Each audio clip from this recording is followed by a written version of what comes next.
Hello! どうも皆さん、モンスターパーティーの E3 日本語配信へようこそ。今日2日目で、今日ベセスダ、マイクロソフト、スクエアエニクスからの発表会がありますね。で、今もうすでに始まってるみたいですから、早速行きましょうか。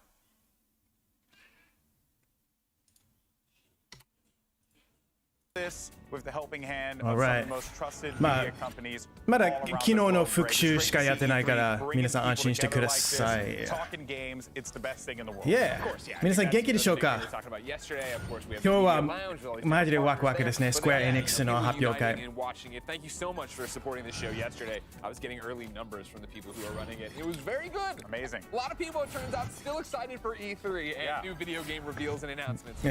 昨日の数字を見てすごく良かったと思います。嬉しい。ベイト見に来てくれてありがとうございます。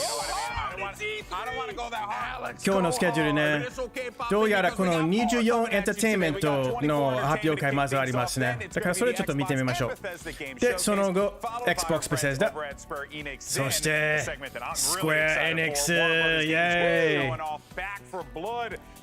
イ。ユキさん、そうですよ。マイクロソフトが10時からXbox、マイクロソフトとベセスダ。マイクロソフトがベセスダを買収したからですね。Xbox の社長、フィル・スペンサー。Xbox では、この惑星のみんなにゲーミングの喜びを持っていく任務です。ゲーム自体の誕生から、この業界はみんな共同して頑張るのは一番効率的。ストーリーテリングのやり方としてだけじゃなくて、人と人のコネクションを作るためのメディアムとして、ゲームは素晴らしいですね。で、これは E3 の任務でもある。マイクロソフト、Xbox、ESA のメンバーが誇りになってます。Dragon Quest! Final Fantasy, yes! マジでドラゴンクエストの発表楽しみですね。ファイナルファンタジーも、めっちゃワクワク。ライフイズストレンジもね。来年、実際、物理のスペースでフィジカルに会えるといいですけど、でも今年は今年こそ E3 をサポートする必要性を感じました。ハルさん、こんにちは。昨日引き続き見せていただきます。通訳大変だと思いますが、よろしくお願いします。よろしくお願いします。僕のね、めちゃくちゃな通訳で申し訳ないです。申し訳ないですね。変な日本語でしょ。ごめんなさい。アーカイブ1961開催制ね、結構ね、皆さん見に来てくれましたね。嬉しいです。私、ヘイローニュース、この2人すごいワクワクしてるけど、ずっとヘイローの話してるね、この2人、昨日から。ヘイロー e スポーツのコメンテーターでもいるからね、左の方。子供の時からヘイローは私の人生の大きい一部だったからねって。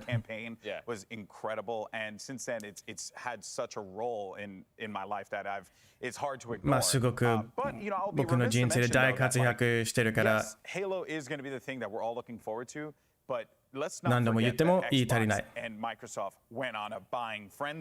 そして、あと今年 Xbox とマイクロソフトは買収マニアになってね、いろんなスタジオを買収した。ベセスダはその中の一つですね。大体ね、E3 で一番楽しみにする発表は Xbox とベセスダ。で、それ一つになるのはめちゃワクワクします。Xbox は絶対ベセスダの面白いゲームいっぱい紹介していきたいと思ってるだろう。Xbox この2つの発表会が一つになるので、まあ、もう、この E3 は本当に Xbox と Bethesda のものになってるんですね。なるほど、すごい一番大きいサポーターってことですかね。あ、ごめん。僕のにゃんこさんが邪魔しに来る。これはにゃんこのルナちゃん。バイバイ。I still think I hold out hope for the shadow drop for Psychonauts 2. There's a million different things they could do, and that's what makes it so exciting. They have all the pieces. They have this great toolbox. What are they going to use? あ、そうだ、Psychonauts 2の発表会も来るね。それはすごくワクワクの作品の一つですね。Heaping quality load of I don't even know if that's a term. It is now. Put it in there. Xbox はまだ遊んだことないですが、1回ぐらい遊んでみたいです。まあ僕はね、Xbox も PS もやるんですけど、同じようなもんですよね。僕的にね、コンソールとして。まあでも PS5 ね、すごく PS5 欲しい。ごめん、これマイクロソフトの発表会で俺は PS 大好きとか言ってる俺ですけど。Right now in the chat, apparently. Everyone loves E3. But for more on Xbox, let's send it over to our third host, Jackie Jing, and the Media Gang. Jackie Jing とメディアガングが Xbox の話をします。あ、昨日の方々ですね。These are business hands. Business hands. Oh, the business hands. Yes. All right, we all getting our business hands ready here. みんなビジネスハンドを出してる。もうすごい真ん中のこのドレス。ピチピチ。ピチピチ。Xbox. Where do we begin? I mean, I think all of us here are ready to see Master Chief again. Master Chief みんなワクワクしてるでしょう。このゲームプレイ映像の発表みんなワクワクしてるけど。いや、すごい楽しみにしてるって。で、このテキストなんですけど、皆さんに聞いてる、ベセスダ Xbox から一番楽しみにしてるコンテンツ、一番見たいコンテンツは何ですかって。Halo、Forza Horizon 5、Starfield、そしてまだ発表してないゲーム。僕はすごくスターフィールド気になりますよね。すごく見たいですね。新作のスターフィールド。今こそ、ヘイロー復活する時期であると思いますね。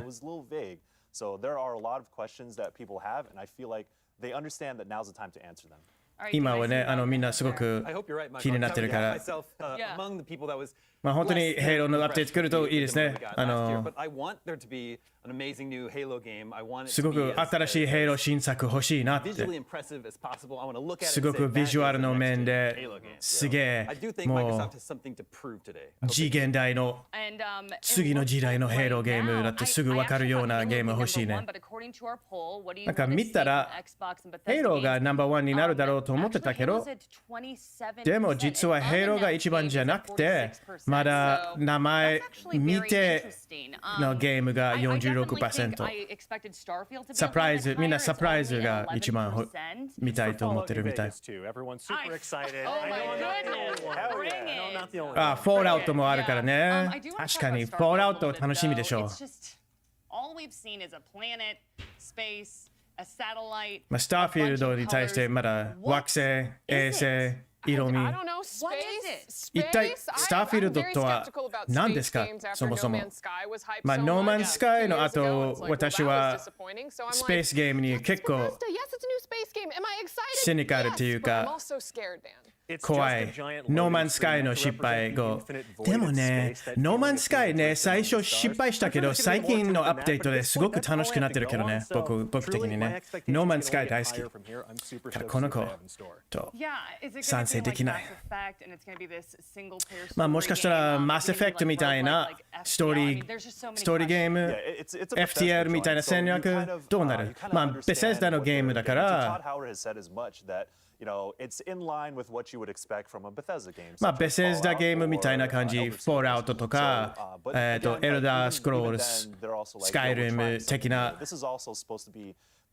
感じになるだろう。でもこれは本当に次の時代のゲームという感じですね。これがもう今の時代、PS5 の時代のベセスダ、Xbox X1 ですよね。Xbox One の次のコンソール、Series X。Okay, we got to talk about Perfect Dark. So really そして Perfect Dark の話しよう。Can you give us... I'm the only one that wants to talk about No, it. but you ま have to give あ us その話したいのは俺だけだろ。 on the plot, though. I'm kidding. Don't even start. Do not even start on that. Alien. But for Perfect Dark, how do you think that game is going to look in modern times? Perfect Dark って今の時代どういうふうに That's my 見えるかな、グラフィックはどうなるかな。まあもう Perfect Dark Zero 出てきてから16年経ったから、まあみんな慣れてるシューターとまた違う感じですよね。本当にPerfect Dark のファンの期待に達成する俺みたいな人と同時に、もともとの Perfect Dark やったことない方同時に満足させるようなコンテンツはどうすればなるだろう。よし、これから始まりますから。ちょっとだけブレイクして、で、戻ってきたら、24 Entertainment のプチ発表会が来ますね。Xbox Memories。I believe I started gaming Enabled 有名な e スポーツ選手。7、8歳からゲームやり始めた。But I would say my main one that I loved the most was Fable, The Lost Chapters. It was just something that 大好きだった。I really enjoyed and I always go back to whenever I can. Gears of War. Gears of War。それで最初に動画作り始めた。新しいバンジョーゲームが欲しい。サイコノッツ大好き。大学卒業してスカイリムに紹介されてもう夢中になった。What am I gonna find this time? The Elder Scrolls 3 Morrowind, which I played in college. Morrowind 大学生の時にやったらすごく今までやったことないようなゲーム。あとマインクラフトでしょ。そうか、そうだよね。もうマイクラはもうマイクロソフトのものになったよね。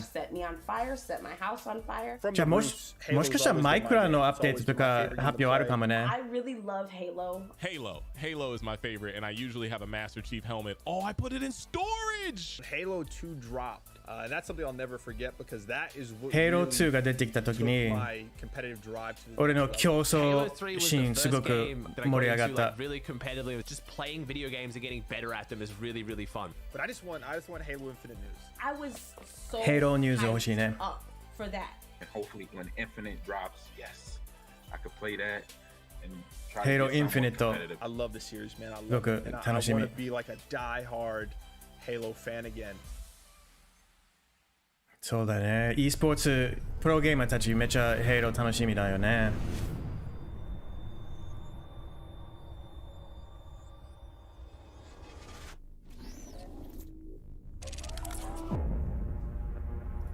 目撃しろ。誕生。新しいゲーミングユニバース。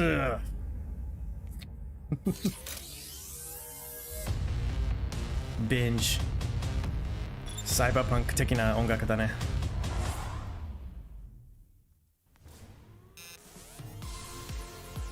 ゲーム業界で働きたいですか？業界が求めているゲーム、アーティスト、ライター、マーケティング、テスター、マネージャー、音楽家、俳優、弁護士、アナリスト、その他いっぱい。ゲームキャリアのエキスパートガイド。ここでゲーム業界の仕事を探してください。ああ、欲しい。欲しい。是中国领先的游戏媒体，创立于2018年，致力于为全世界的中文游戏玩家提供专业、精准、迅速的资讯情报。世界中の中国人ゲーマーのニュース多家国际やってるところ。达成正式内容合作关系。源源不断地将最新鲜的游戏资讯第一时间最新ゲームニュースを中国人ゲーマーに連れていくので、もう大人気になっている感じですかね。我们的愿景是做游戏文化传播者。您可以在全球各大 Bonfire というアプリ。或者访问3w.gamebonfire.com 来加入游戏传播者的行列。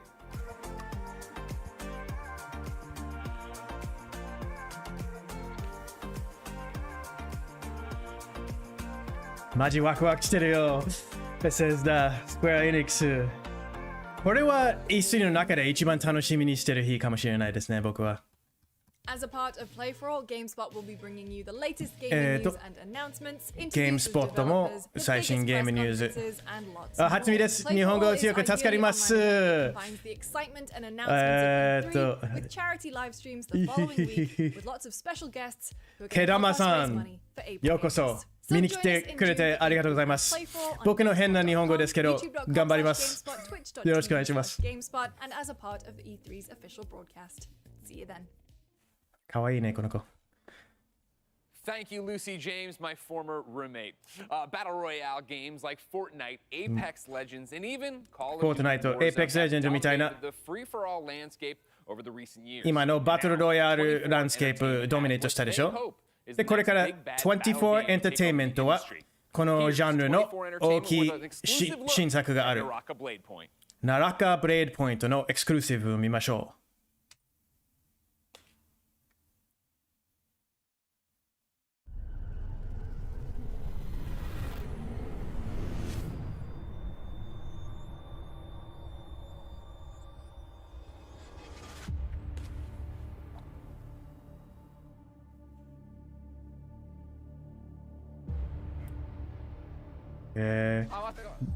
Steam でのプレイテスト、最も人気なゲーム。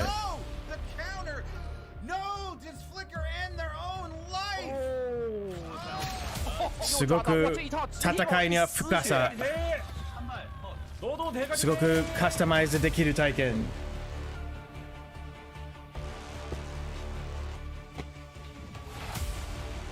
すげえ。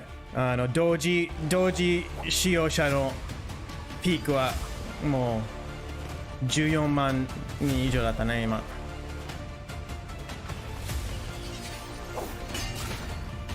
楽しそうですね。僕ね、もともとシューティングゲームより剣とか弓とか魔法とかファンタジー系だから、これはやってみたいかもね。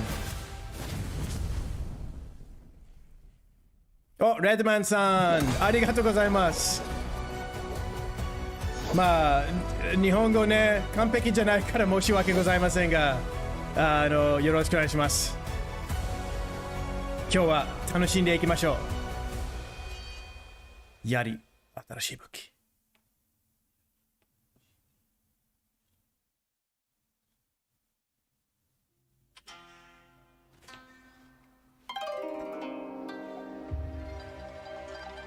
まだ終わりじゃないですね。NARAKAブレードポイント。新しいヒーロー、ヨト姫。巨乳のヨト姫。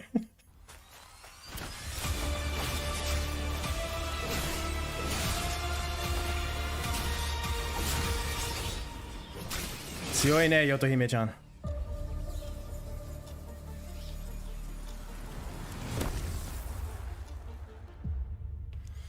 8月12日、グローバル発売。オープンベータは16日から22日まで。今月のね。そしてゲームプレイ映像ショーケース。見せてください。いいね。これめっちゃ楽しそうじゃない？やってみたい。So smooth, man. めっちゃスムーズだね。いいね。やる。これはやる。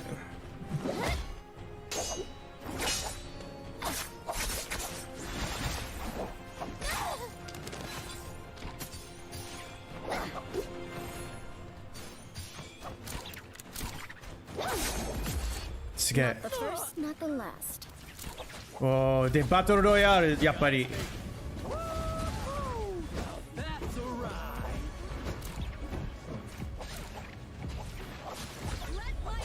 いいね。こういうゲーム欲しかったよ。ファンタジーのバトルロイヤル。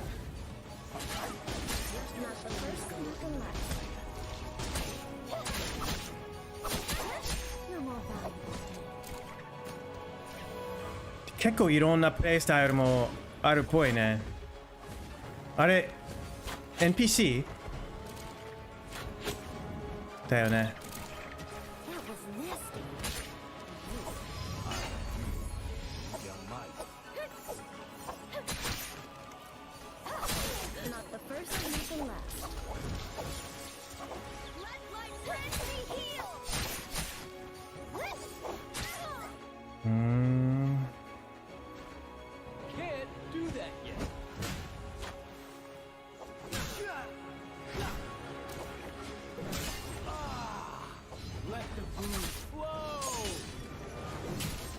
でもまあファンタジーだけど、でもアルティメットとかそういう技とかのシステムはエイペックスに似てそうですよね。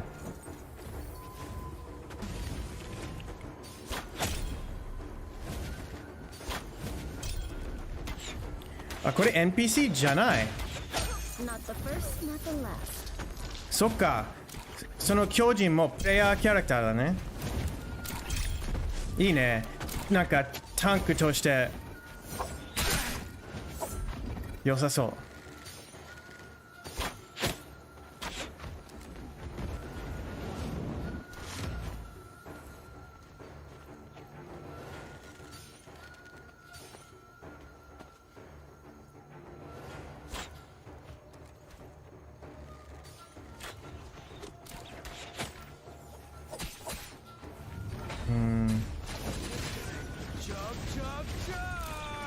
なるほどね。長距離には弓、短距離にはペン、この人。そして魔法も使える。Fireballs。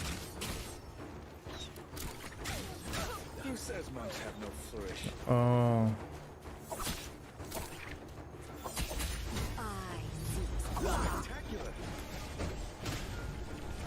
どう思いますか皆さん。これ楽しそうじゃないですか。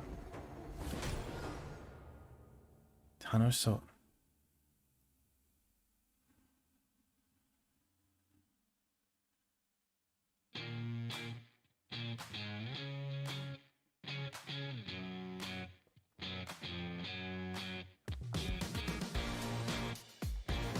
Yeah。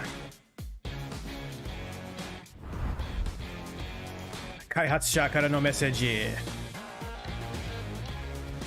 Hi everyone, I'm Ray Kwan.The lead producer of NARAKA. リードプロデューサーのレイ・クワンです。1ミリオンプレイヤー以上がこのゲームをウィッシュリストしているの栄光です。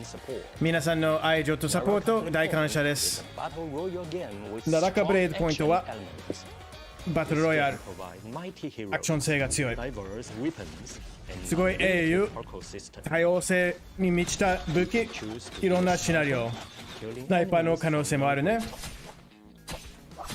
突然敵を殺す、それか戦士として短距離で戦っていく。そしてグラップリングフックでフックを使うことで登っていける。あと友達とグループ作ってスキルとアルティメットのコンボで敵を始末していく。ア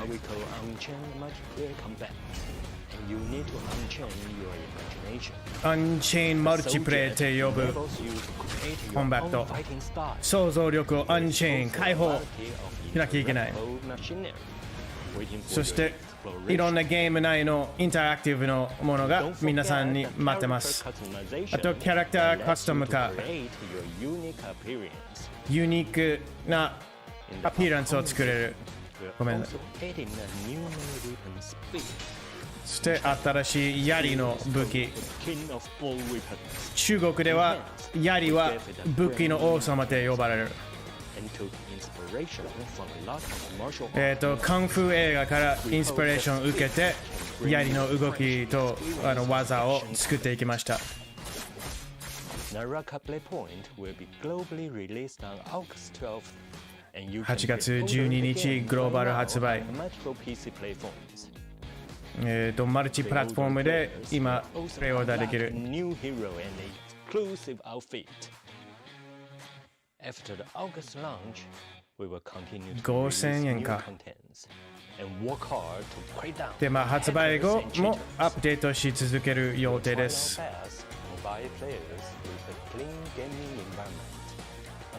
とりあえず PC 版だけっぽいですね。Right now, you can wish list us, download the demo, and enjoy NARAKA BLADEPOINT. 今すぐにもデモを体験できるから、ぜひ皆さん。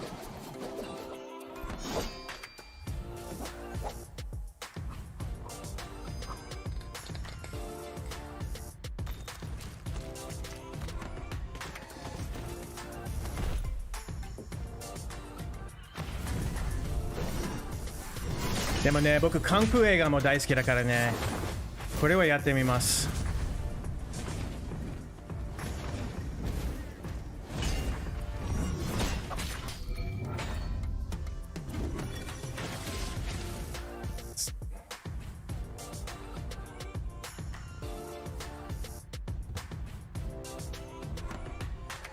Cool.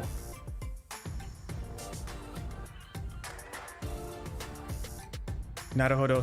これがじゃあ24エンターテインメントという中国開発者の発表会だね。で、10時からあと15分後でベセスダが始まるかな。あ、もう終わったか。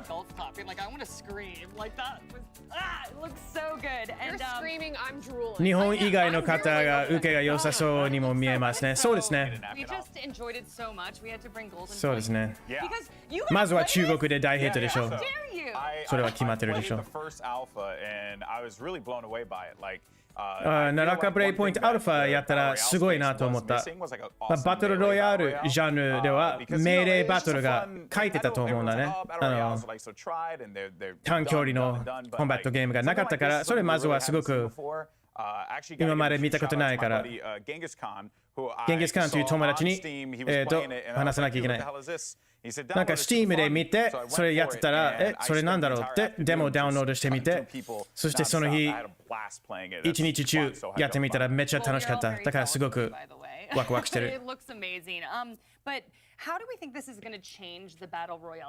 これでバトルロイヤルのダイナミックどう変わるでしょうか。バトルロイヤルというと、ほとんどシューターだよね。スナイパーとか、ちょっと撃って逃げてとか。でもこのゲームだともう前に進むでしょ。戦わなきゃいけないでしょ。ワイルドになるよね。呪文もあるでしょ。ナ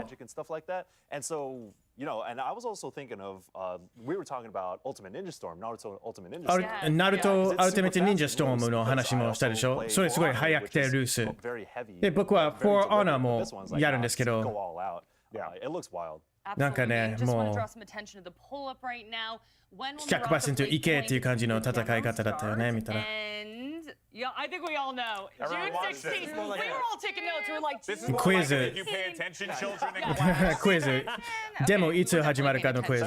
で、16日だったね。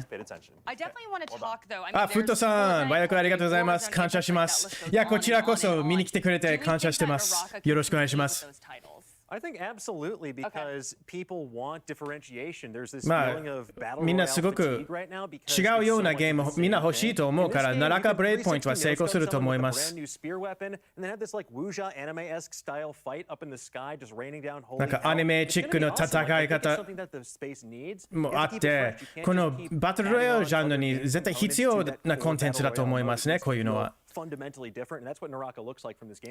NARAKAでこういうの見たらね、もう基本的に今までのゲームと違うような感じ。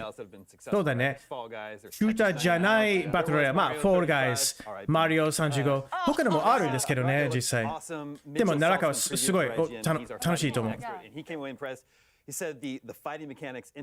うちのファイティングゲームエキスパートによると、NARAKAでのファイティングゲームメカニック機能は本物だぜって。そして動きの機能はどう思いますか？バトルロイヤルの多くのは、いつ戦いから逃げれるか、いつ一息できる。ちょっと位置行って、高いところ行って、敵を倒そうとするでしょ。このゲームもそれが入ってるね。だからフックとか使用してるでしょ。なんかフックあるゲームだったら俺必ずやる方なんだけど、フックがあるとすごく自由に動けるようになるからね。確かに。それがね、今のモンハンライズであるから、モンハンライズすごく楽しくなったよね。競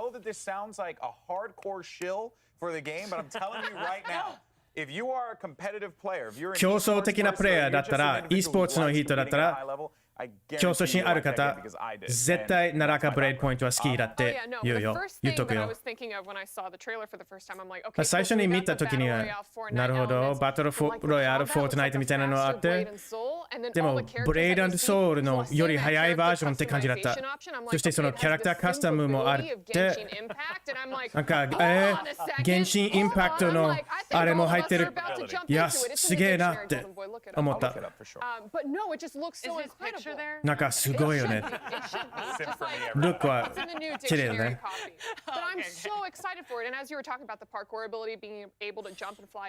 まあそういうアーコーみたいなジャンプして飛べるとか、なんかもうフォートナイトでガキたちによりフォートを早く作れる方に負けるのも飽きたからね。ワクワクの点いっぱいある。デザイン大好き。風景も素晴らしいと思う。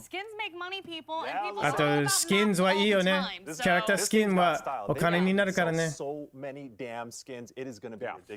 のゲーム絶対スキンの販売はすごそう。キラキラスキンが欲しいって言ってたね。バトルロイヤルいろんなクロスオーバー、主にフォートナイトだね。なんかこのゲームとアニメクロスオーバーがあるとすげえな。もう終わり。金全部あげる感じ。No, I'm just going to get up there. I'm a very aggressive player. じゃあみんなのNARAKAブレイドポイントでやりたいクラス、ジョブ。僕はやり派だな。私はあちこち飛んでカオスを起こす。じゃあ今のまま。じゃあ俺大剣。拳だね。弓。ちょっと違うことやりたいな。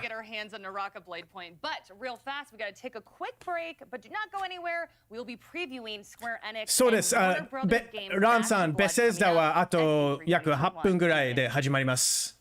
もうすぐ始まります。Can't believe I did. I feel like I remember the most regrettable ones the most. When I lived like a sim for 24 hours. For anybody who hasn't seen it, it's you let your sim live how it would in a game and then Sims の話だけど、なんか Sims のチャレンジというのあるんですけど、Sims の中のキャラクターの24時間自分で生きてみるチャレンジある。私それやって、ポスト。みんなにどうもって言いたかった。すごい。新しい発表ワクワクしてます。エルダースクロール6番みたいな。みんな楽しんでるといいね。じゃあね。Welcome back to E3 live from Los Angeles, California. ロサンゼルスからライブ E3 へようこそ。ちなみに僕もロサンゼルスから発表してます。配信してます。I did a presentation yesterday. The mid-max kids really liked, right? Yeah. So let's go back. If you remember, I was saying, doesn't that there Tom Cruise have a new which camera around? Doesn't Tom Cruise have a new movie coming out? 新しい映画出てるんじゃない？トム・クルーズになりたいですか？映画館でこういうの着たらいいんじゃない？ Are you one of those pilots like we saw in the movie and you go, no. 映画で見たパイロットさんですか？違うよ。俺は E3 だよ。And they'd be like, oh, you went there? And you'd be like, Well, no, it was a pandemic year, but I bought it on E3. それで、E3 行ったの？いや、まあ、実際 E3 やってないけど、バーチャルイベントで買ったんだけどって言って、そういう会話になる。Also, the hat. The dad hat.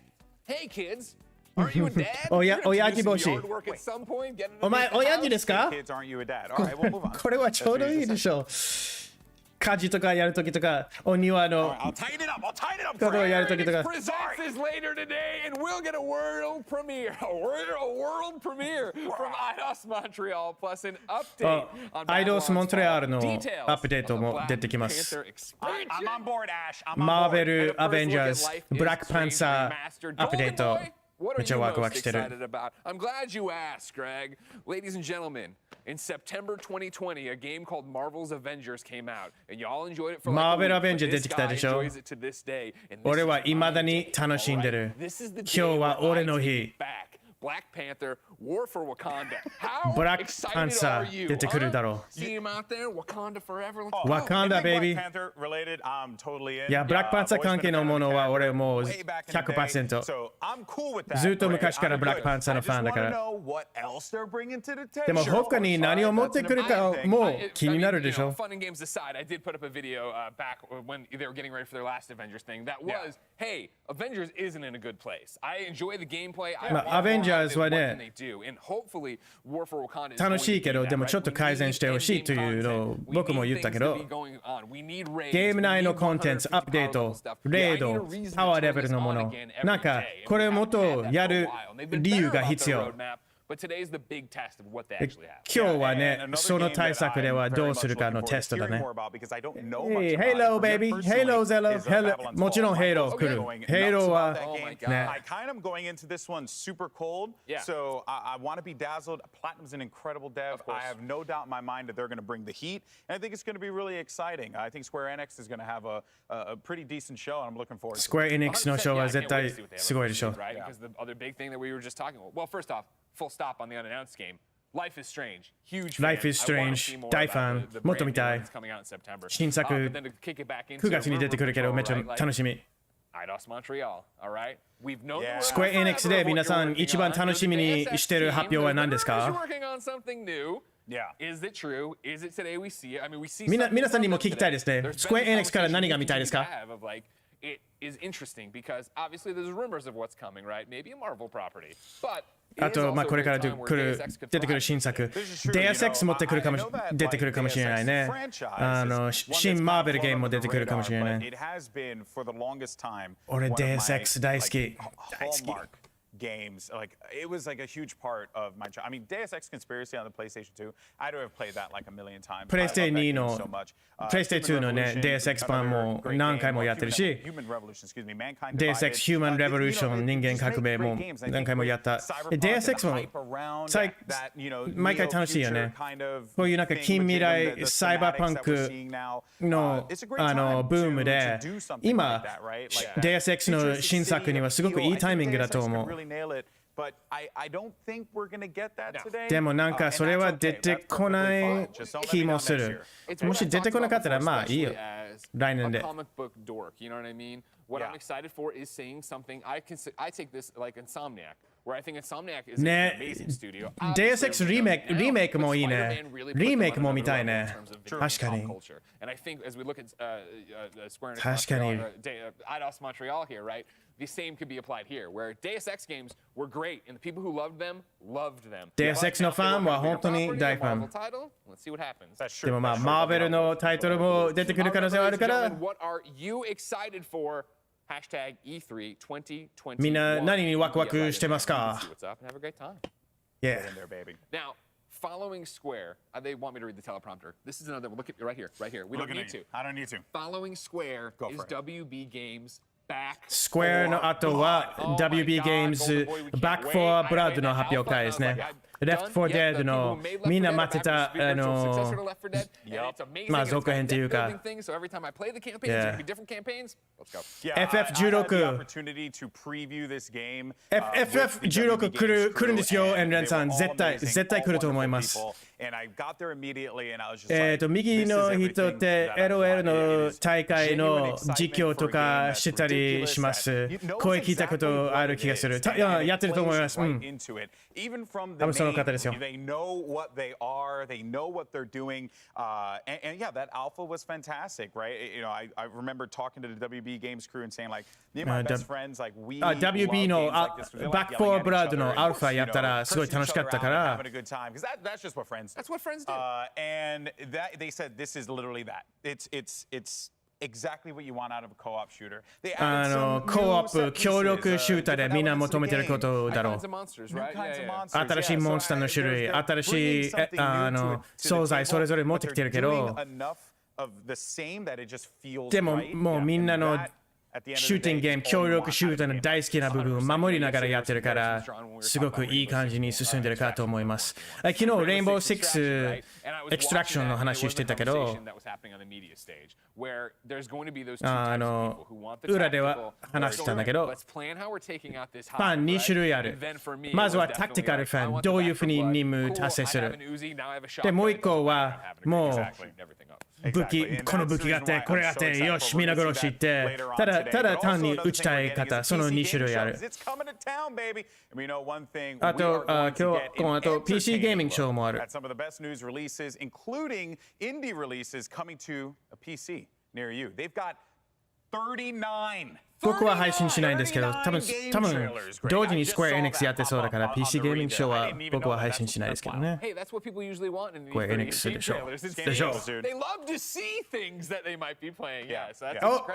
優しい。おはようございます。サビネコさん、こんばんは。久しぶり。See, I'll do it for you too. We did it, guys. Get your screenshots right now. This is freaking friendship right here. Hashtag E3 2021. 友達でしょ。Yeah. They do not like this bit. I don't know what we're doing, Greg. We're talking games. I mean, that's what I am notoriously. まあ、この人たちはただ時間稼ぎだね。次の発表が始まるまでの時間稼ぎって感じだね。Is the diversity of games you get. Very true. Right? And of course, Sean Plott always shows up to host it and does a great job. He's funny as well. DevBot's always being goofy. But we get to go in there and we get to see a whole bunch of different stuff that will maybe come to console one day, or will be the game that inspires me to turn on my PC. まあ PC ゲーミングショーの話で、まあ PC 版のコンテンツのみだけど、でもいつかコンソールに持ってくるのも見れるし。Whatever you want to do. And by the way, I just got informed. Stop talking about PC. ではもう話はそこまで。PC の話はもういいよ。あと1分。みんなめっちゃワクワクしてる。Master Chiefは All right, I need that. I need Starfield. We need to see Halo. Don't do this to him again. Tim Schafer, make Halo お願いしますよ。で、最高のすぐに出してよ。It doesn't matter. The lighting can't get there. Most people are listening to this as a podcast. These guys are crazy, man. Philip Elizabeth, Jacopio, just bring the thunder, brother. That's all I want. Just bring the thunder, dude. Give me the chief. I don't think Phil's watching this right now. He's Chief. probably getting ready Chief. over there. Oh my gosh. That's his name. The Chief, baby. Let's do it, Greg.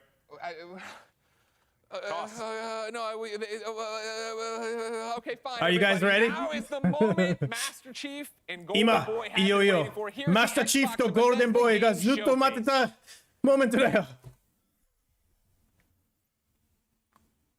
3、2、1。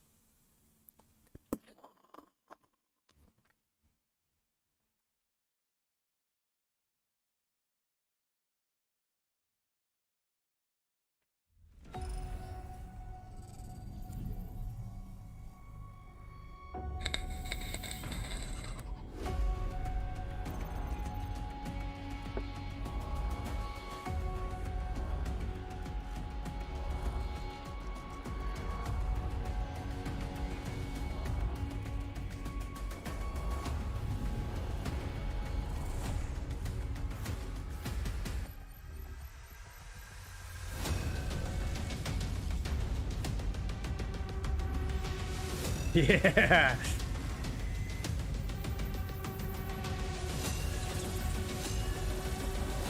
Countdown に countdown! Let's go!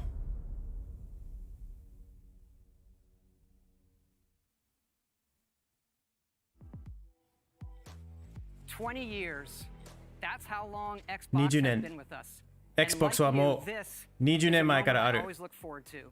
で、みんなと一緒にこの瞬間楽しみにする。新作見るの大好き。大好きな作が戻ってくる。いくつかのサプライズ。何よりも、みんな世界中の人たちが一緒になって、ゲームの意味をお祝いするのが大好き。この1年、みんなにはより意味になっただろう。今日、見に来てくれてありがとう。みんなのサポート、嬉しい。もう Xbox は20歳になった、20歳になった。ずっとみんなと仲良しのおかげですね。ベセスダではゲームは何よりもゲームはトランスポートしてくれる。新しい世界に連れていく。エルダースクロールの世界、フォールアウト。そして初めて25年には新しい世界を作る。スターフィールドで数百年の未来の設定。エピック、規模、人間性、そして一番大きな謎を解けること。ずっとやりたかったゲームだけど、やっと実行する技術が出てきた。この夢はもはや実現する。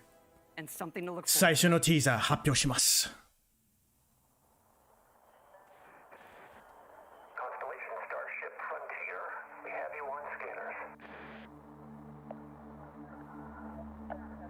Skyrim, Fallout 4. Yes, yes. Yes, yes. 来たよ。もう25年前から考えてるゲームだって。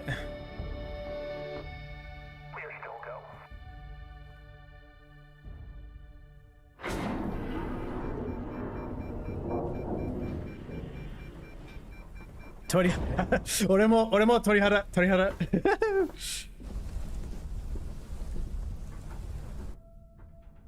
They say the wonder is not that the field of stars is so すごいのは星のフィールドは膨大じゃなくて書かれたことだって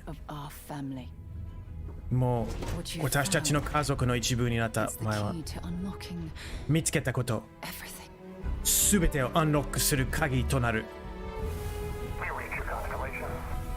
This is all we've been working towards. このためにみんな頑張ってた。We've come to the beginning of humanity's final journey. 人間の最終旅の始まりとなったの時になった。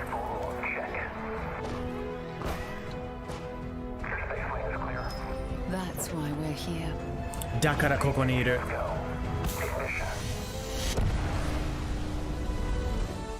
To discover what's out there. 何があるかを発見するには向こうには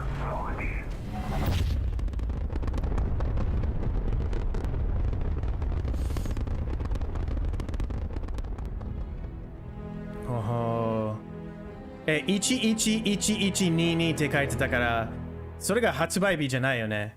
11月11日来年まさか。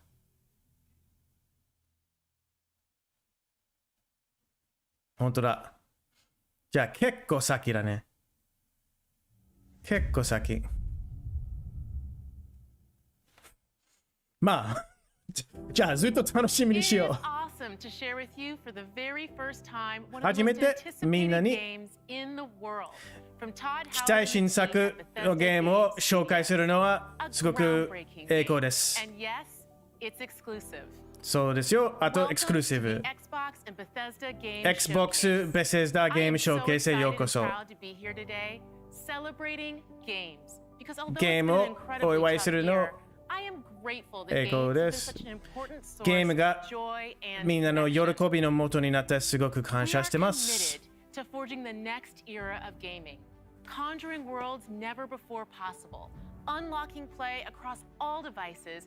すべてのデバイスでプレイをオンロックしてゲームの力をみんなに届けることに私たちはコミットしている。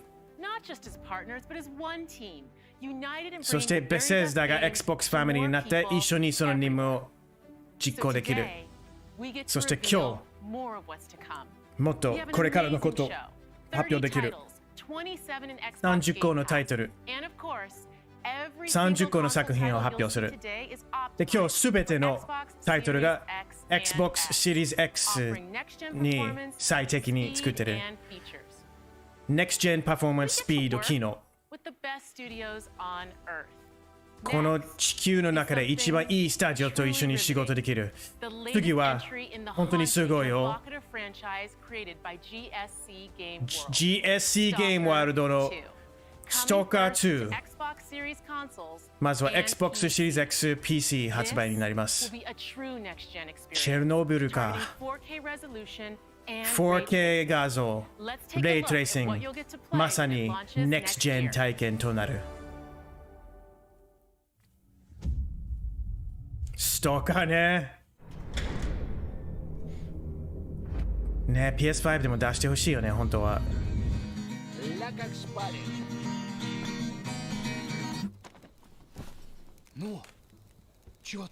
いや、どうだった？え？みんないなくなった。ざまみろ。ありがとう。みんなのオンになってるんですね。カモン！もう言ってよ。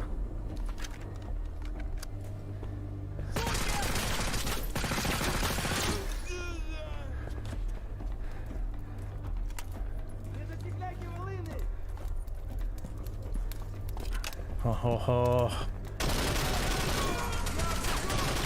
いやー、いいね。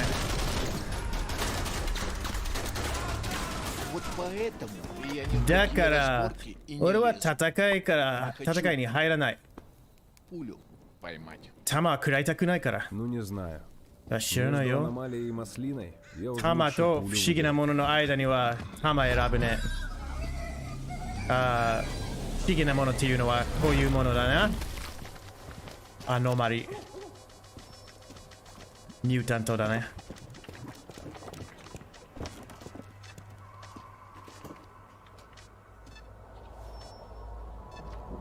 楽しそう。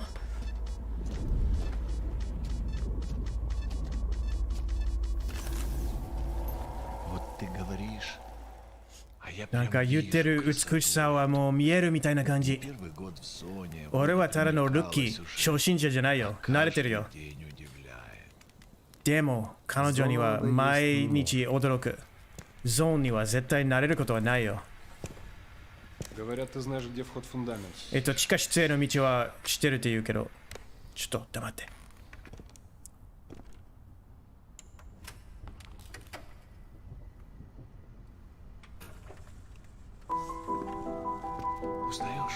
この曲知ってる？うまい。ワルツだね。聞こえた？あれは文化に満ちてる男だぞ。お前、ずっと同じ教科を繰り返しだけじゃん。俺は音楽学校から卒業したぜ。あ、そう。すみません。科学者には入れば、星さん、自分のラボもらえるかもしれない。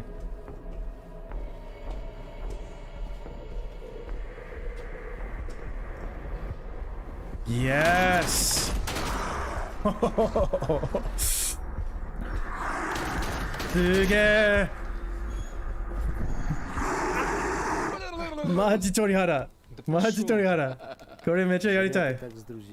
いや、広いな、友達にはそんな扱いするって。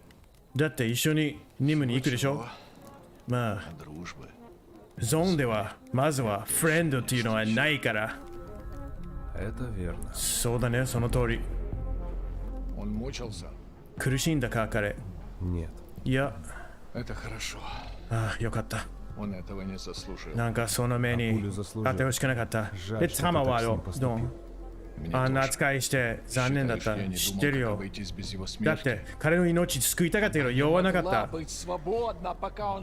死ねなかったら解放できなかったもん。でも今彼女を見ろよ。違うよ。誰にも渡さない。ゾーンは命を貸した。新しい人生。戻らなきゃいけなかったら戻るぜ。彼女は守る。いつも。いつまでも。裏切り、そう、裏切り者でしょ、この人。絶対。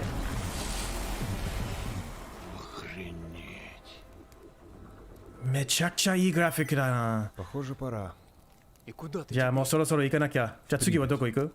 プリピャット。彼と話さなきゃいけない。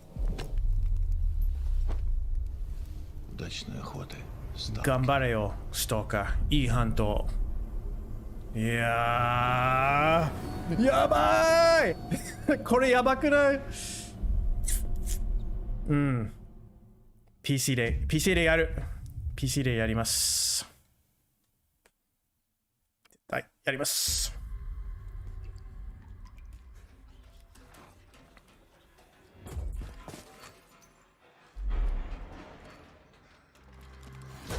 おあ、これあれだよね。バックフォーブラッドのプレビュー。We're surviving here. Rebuilding. Surviving's not enough. We've got to fight. サバイバルだけじゃ足りない。作り直すんだよ。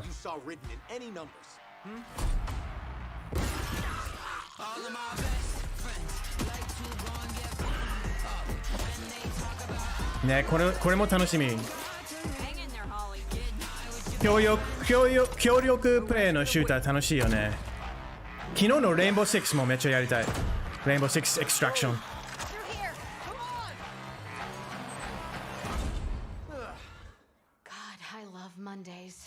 月曜日大好き。今年の秋、楽園へようこそ。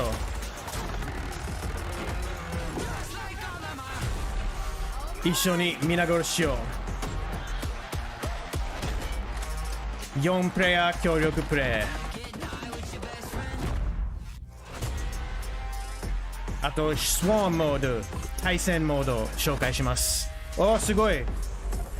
ゾンビとしてもプレイできる。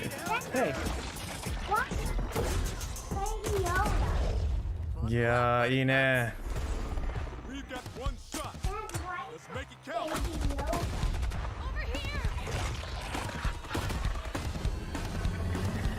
すげえ、大物が出たよ。娘がパクっちゃった。視聴者2人下手。やれやれ。あ、皆さん見えなかったか。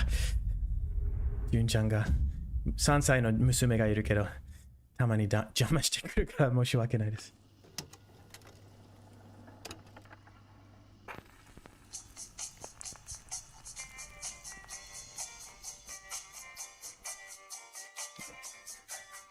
フォールアウトの始まりを思い出しますよね。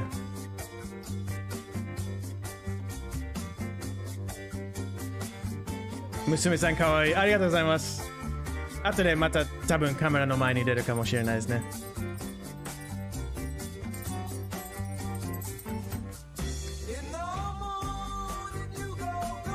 サンリバージョブ。なんか泥棒。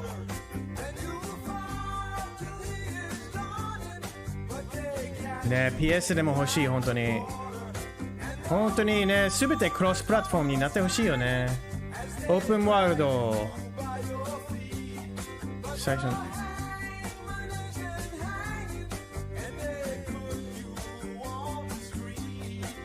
に。わお、すごい。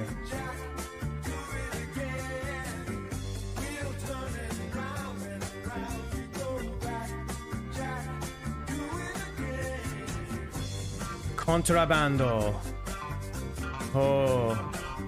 おしゃれだよね。コントラバンドか協力泥棒ゲームだね。楽しそ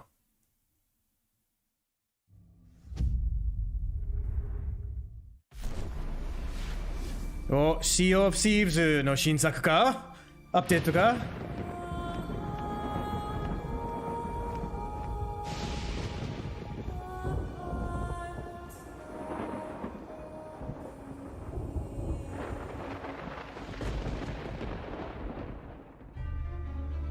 ？An ill wind blows from beyond the horizon.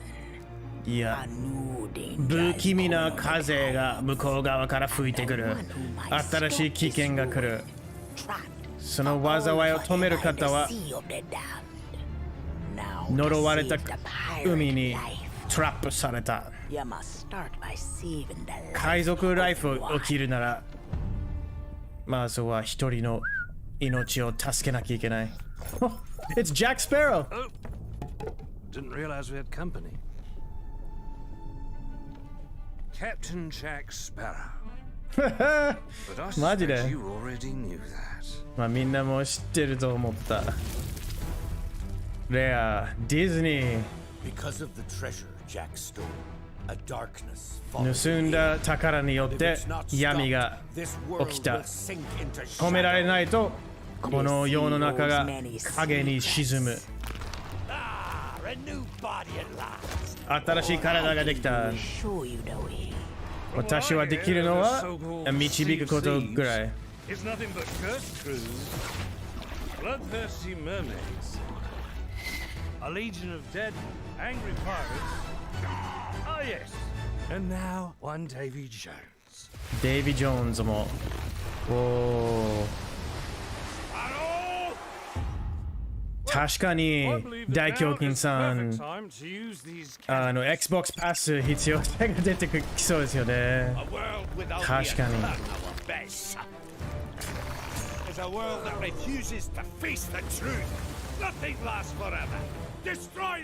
に。いや、タコさん、多分パイレーツのキャラビアンのキャラクター次々出てくるでしょう。I don't suppose, by chance, there's a second one of those? もう一個ないかな？ Okay. Okay.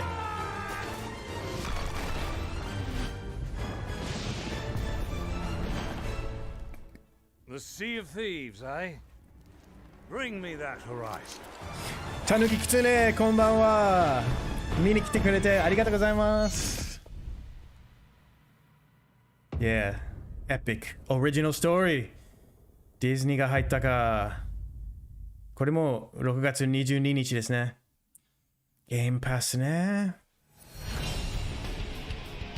ヘクター欲しい。お、ヤクザサガ。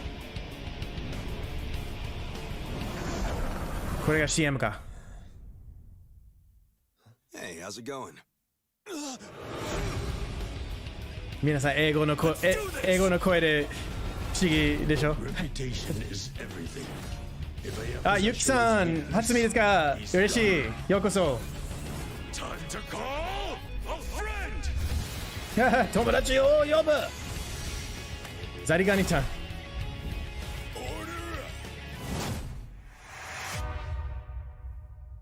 What the? Happy birthday!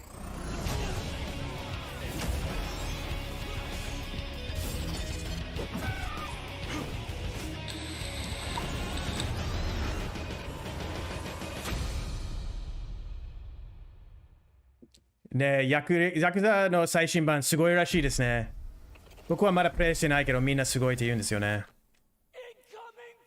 あ、シーモンさんこんばんは。日本語助かる。ありがとうございます。まあ僕の変な日本語ですけどよろしくお願いします。頑張ります。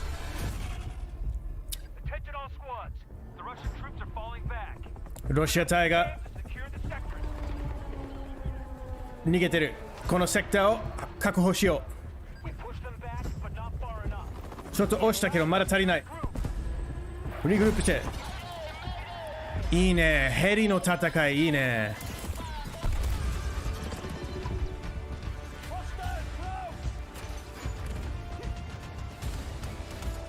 Yes! Battlefield, baby!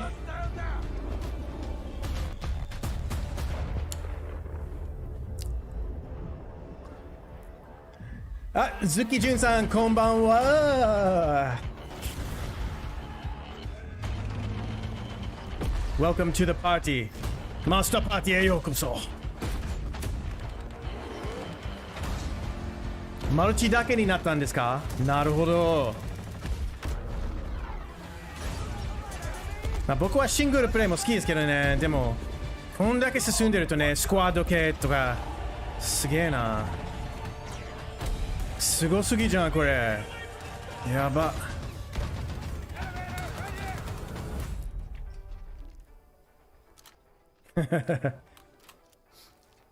一息できる。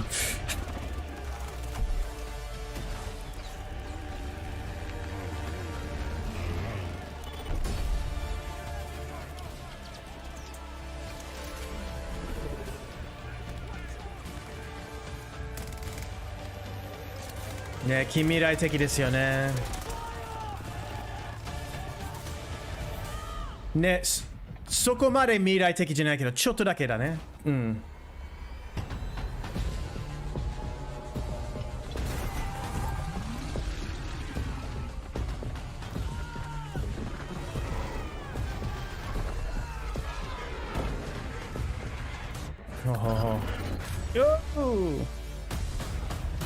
いやー、ファイタージェットとかヘリとかタンクとかでの戦い楽しそう。もうずっと変わり続ける戦場で戦って。Crazy。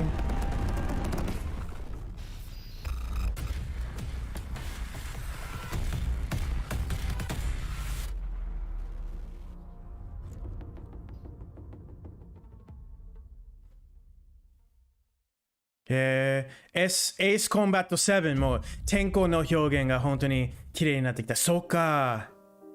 やっぱり空での戦いと天気が大事になるよね。あ、このゲームね、昨日紹介されましたね。ストーリーゲーム、なんかグラウンドホッグデーみたいな、何回も同じ日繰り返して体験するゲームでしたね、これ。うん。すごいハリウッド A 級役者たちばっかりが出てる。スター・ウォーズの女の子でしょ。デイジー・リドリー、ウィルム・デフォー、そしてジェームズ・マカボイ、X-Men の役者、プロフェッサー X の役者。次は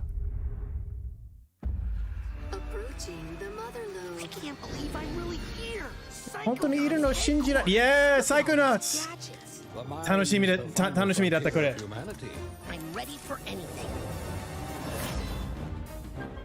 Yes! Yes! すごい。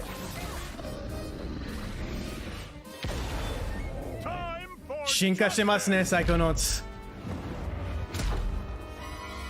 あ、知らないですか？これ、サイコノーツ1めっちゃ楽しいインディーズゲームでしたね。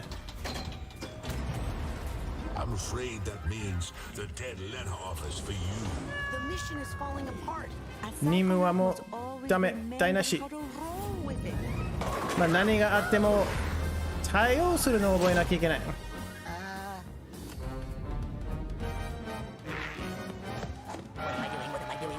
ね、多分これ日本であまりヒットしなかった作品かもしれないですね。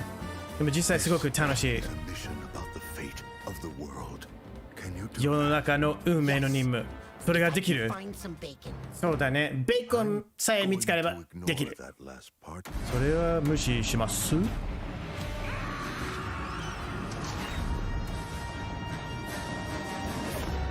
ね、インディーズゲームのクオリティ良くなってきてるでしょ。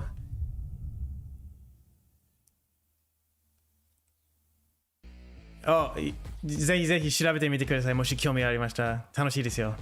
うん。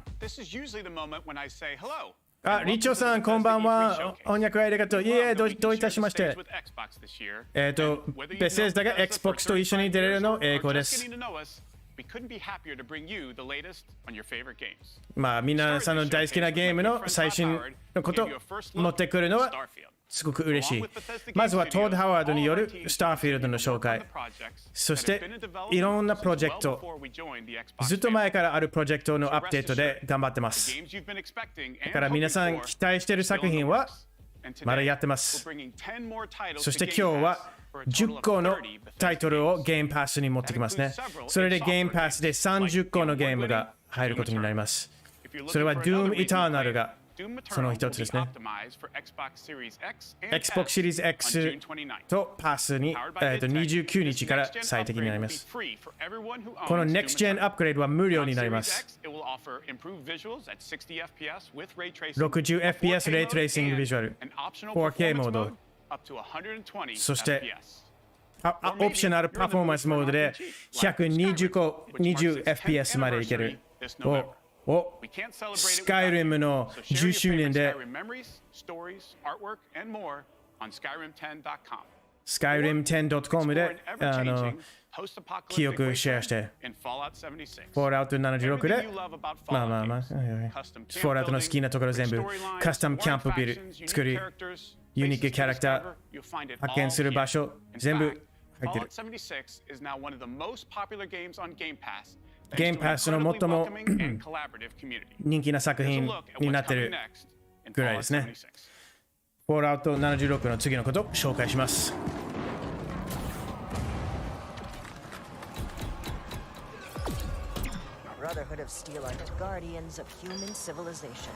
ブラザーフード・オブ・スティールは人間の文明のガーディアンだ。フォート・アトラスは安全。でも大きなコストで出てきた。ブラザーフードは一つとして立てなきゃいけない。正義の必要性を証明する。これ私たちの部隊を分けてるよ。すべて行方不明になった方を見つけて取り戻すのが第一。ここまで来たか。マークの意味分かってたと思った。ブラザーフードのパラディンじゃないでしょ。僕はこのプランを実行したから僕ぐらいしか止めれない。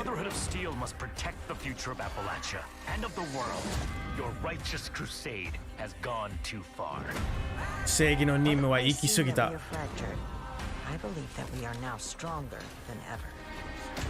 今まで一番強くなったと思う。もう元に戻れない選択肢だ。アイゼンさん。藍染めアイゼン、厚みですか。ようこそ。どういたしまして。僕の変な日本語ですけどよろしくお願いします。チュンチュンさんよろしくお願いします。めっちゃ嬉しいですね、みんな見に来てくれて。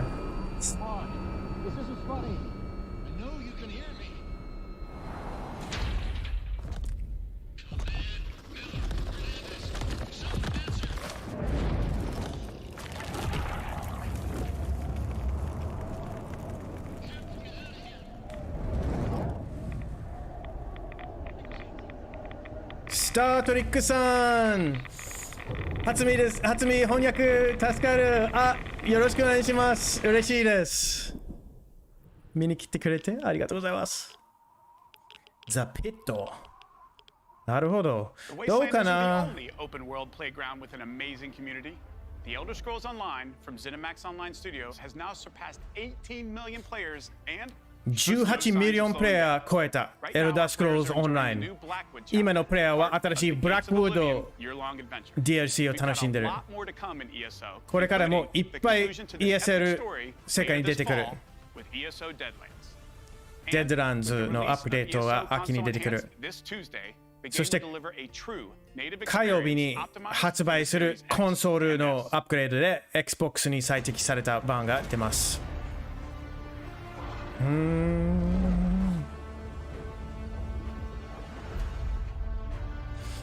同時通訳すごい見やすいです。よかったです。僕はちゃんとした同時通訳者じゃないですけど、でも頑張ります。嬉しい。本当に嬉しいです。ありがとうございます。プレイステ情報系シャメスのゆっくりチャンネル3。イェイ。無数の冒険。やりたいようにやれる。Xbox Series X オプティマイズされた。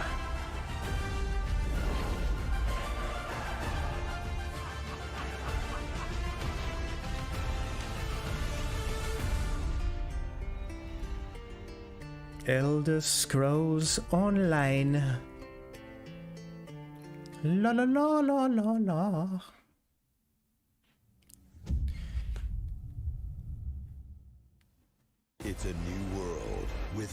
あ、よかったです。大体わかる。新しい世界、新しいルール。もう何でもあり。この戦いを勝つなら、新しいファイティングのブリードが必要。ちょっと待って。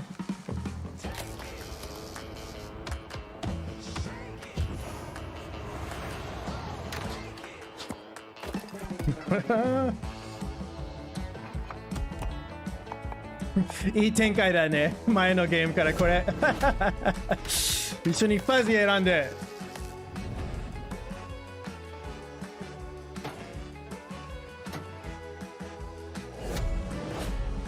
ワイルドマルチプレイモード。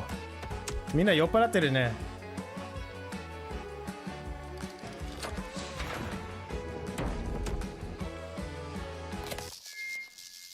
ギャングビーツみたいなもん、確かに。ブータちゃん好き。おお、きれい。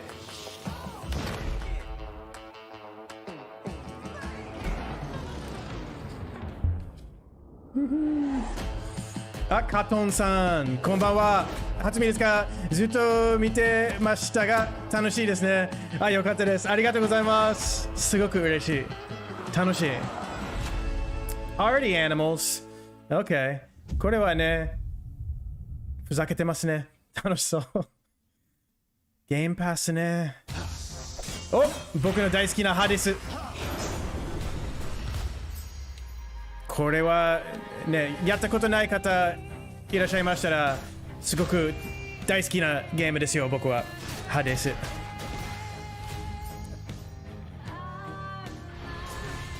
空気清浄機さん、ようこそパーティーへ。ありがとうございます。ハデス最高。もう何百時間このゲームやってるんですよ、僕は。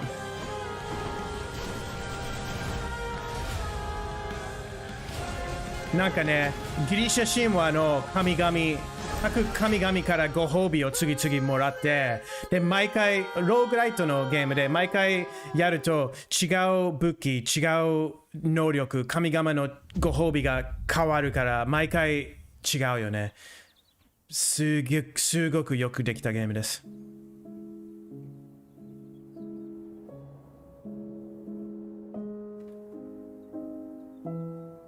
本当時間泥棒。本当にね、僕の人生はハデスに行ってる。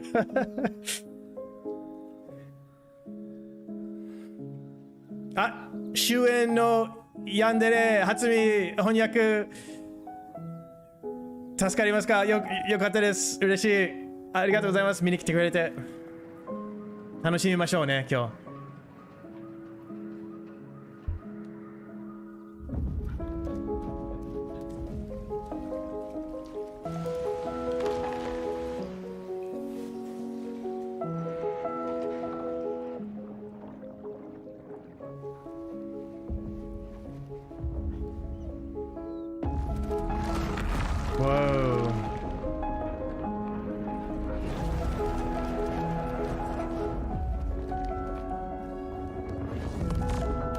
すごい。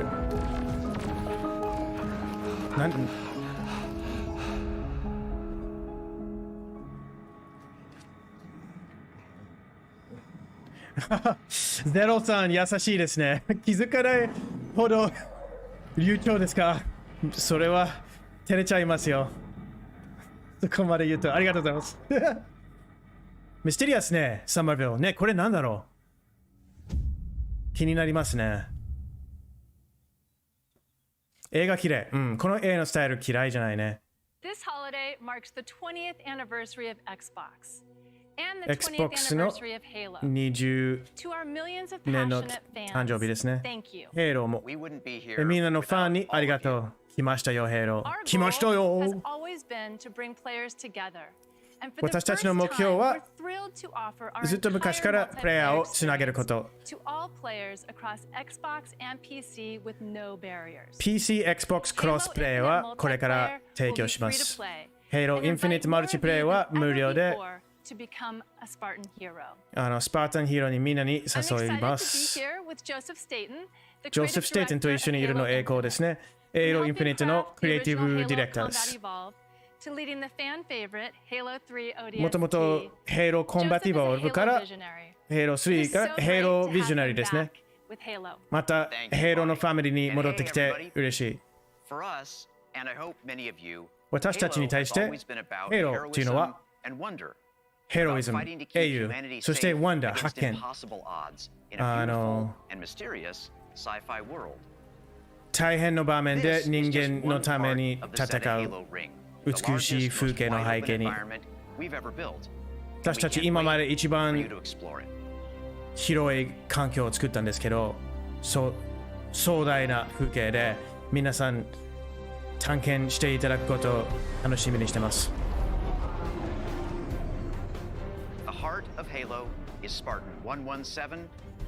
スパータ117マスターチーフがヘイローのハートですね。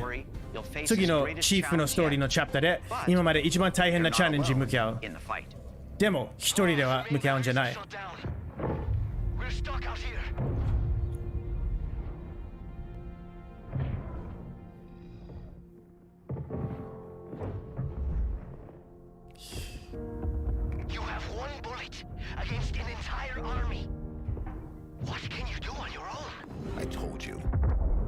言ったでしょ。十分だぜ。まあそうみたいだね。マスターチーフさんやるね、相変わらず。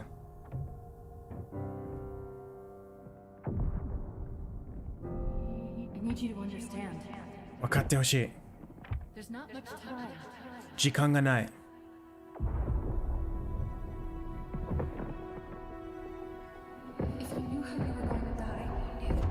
もう死に方をもし知ってたらどういうふうに生き方を変えるか。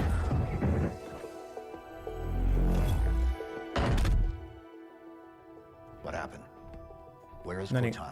どうした？コタナどこ？コタナというローグ AI はもう消えた。消消された。どういうふうに？お前の手で？いや、もちろん違うよ。なんか頭ぶつけたの？覚えてる？私のプログラミングはこの設置に入ってコルタナの真似をしてコルタナの回収をロックダウンする。お前のはインフィニティに取り戻すこと。じゃあもしあなたじゃなかったらじゃあなんか他にはいる。成功なし成功だったら私はもう終わりになってたから、まあ成功じゃないってことだね。完成じゃないってことだね。じゃあ、これをどうしてか見つけないといけない。でもこれは任務じゃなかった。任務変わった。いつも変わるでしょ。それ確かなもの？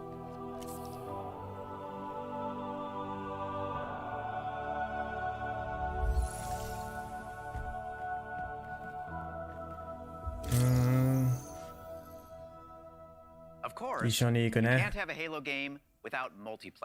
マルチプレイないヘイロっていうのはないでしょう。Xbox Series X では、インフィニットのマルチプレイアクションは 120fps まで楽しめることができる。ヘイロインフィニットの最初のマルチプレイシーズンとストーリーキャンペーンも一緒にこのホリデーでローンチします。新しい戦うために作られたジェネレーションが生まれた。一緒になると無敵。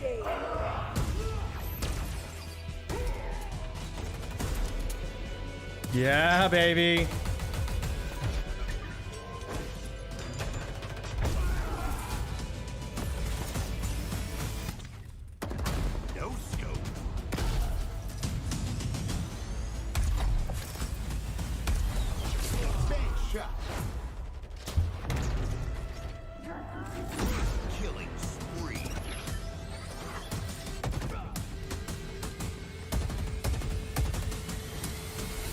Double kill. Hello, let's do some damage. Skewer acquired. Skewer. Whoa. Yeah. 僕乗り物好きだからこれは楽しそ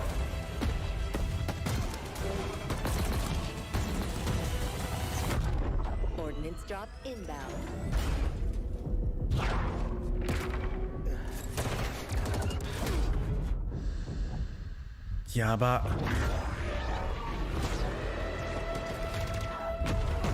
The flag is ours. Please call at your earliest convenience.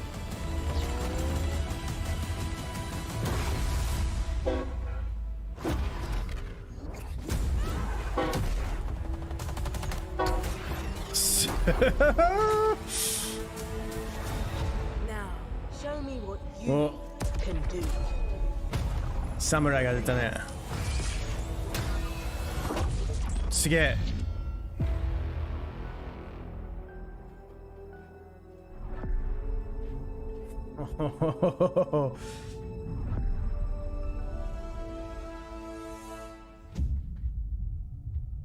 ねえ確かに差別化どれぐらいできてる気になりますよねどれぐらい進んでるとかねかっこいい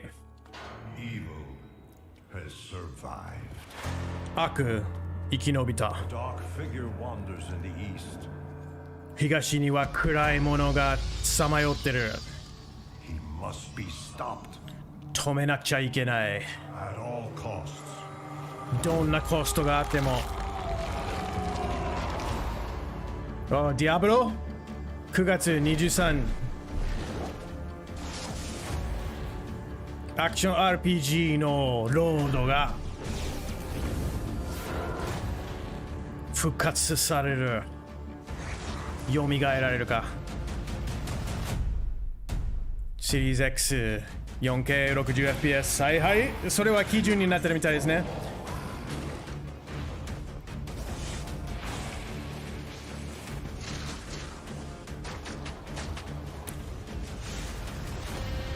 クラシックゲームプレイ OK リマスタービジュアルリメイクだねこれディアブロ2か8プレイヤー協力プレ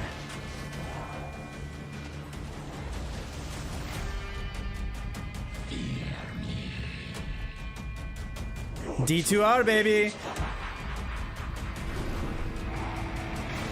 いや楽しみいっぱいディアブロ2やったね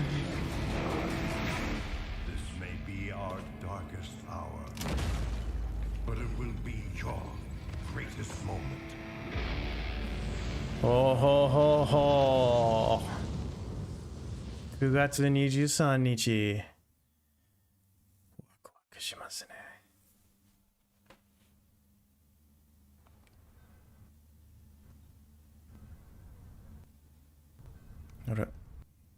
あれちょっと飛んじゃってるね音がFrom all of us. ちょっと But he's my brother. And I. Whoa.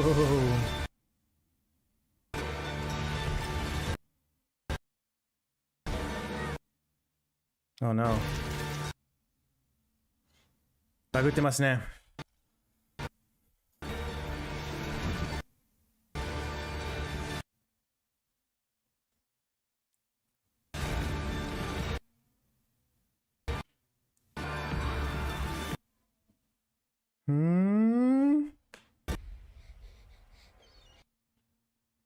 重いか。これをちょっとリロードしてみたらどうかな。でも再生じゃないよね。多分向こう側の問題な気がするけど、まあ一応やってみよ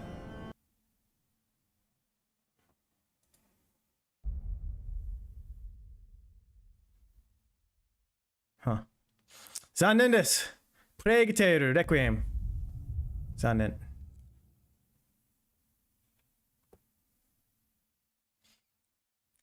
あ、ゆきさん、222リンガ、すごい、嬉しい。緊張しますね。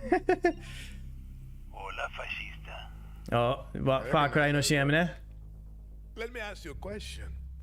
昨日ファークライの発表ありましたから、見てない方いらっしゃいましたら、昨日の配信動画ぜひ見てください。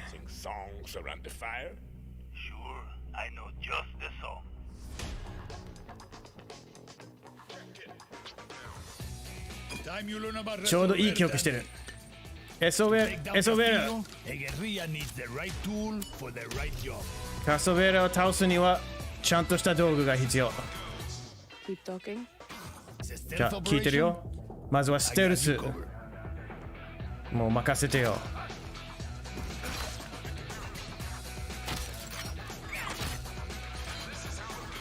ね、南米のジャングルっていい設定だね。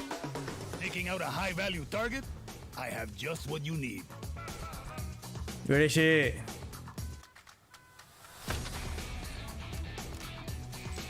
いや、ゆきさんありがとうございます。ありがとうございます。あ、M20 さん初めて見たけどめっちゃありがたいです。そして日本語上手ありがとうございます。頑張ります。まあ僕の変な日本語の変な同時通訳ですけどもしよかったら一緒に楽しみましょう。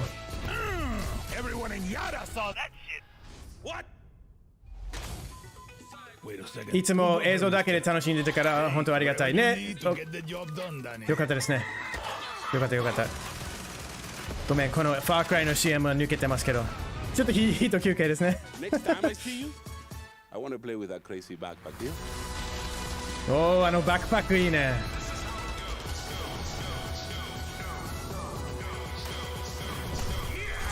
やっぱネクストジェン来ましたね。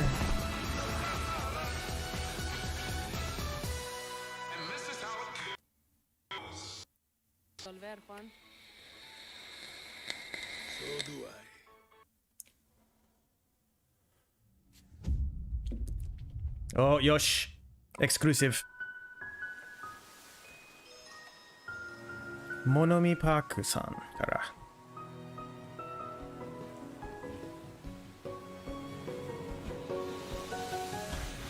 癒し系。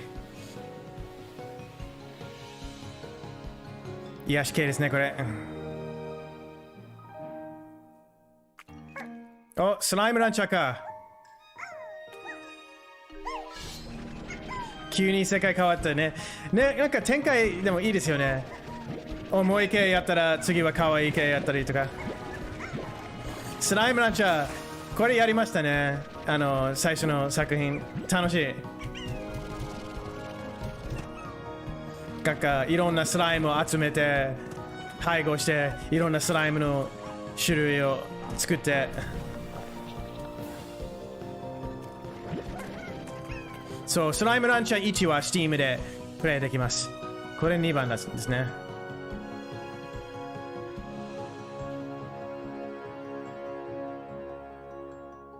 ワーナーも見ようかな。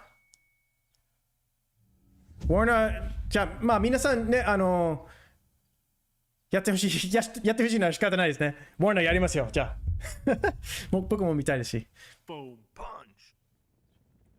Welcome back to Shred-ageddon. Here's a new trick. お、スノボゲ。Shred-ageddon, baby.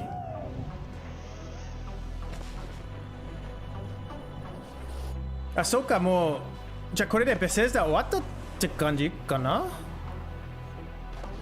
違うよね。違うよね。始まったばっかだ。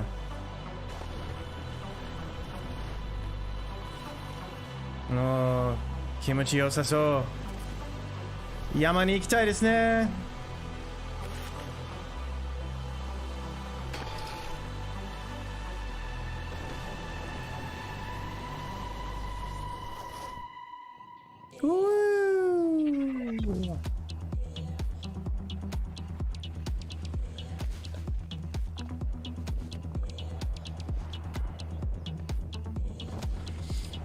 見たいところ多すぎる。幸せ。まさに幸せですね。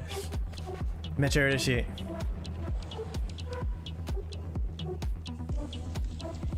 去年はコロナであまり行けなかった。確かにコロナ、ね、いろいろほとんどどこにも行かなかった去年。僕は何もやってなかったですね。僕はそういう年でしたね。スノボしたいね。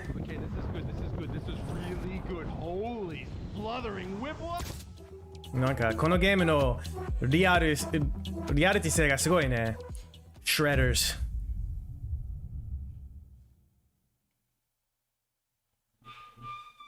風の音とかすごく良かったね。またバカゲが。アトミックハート。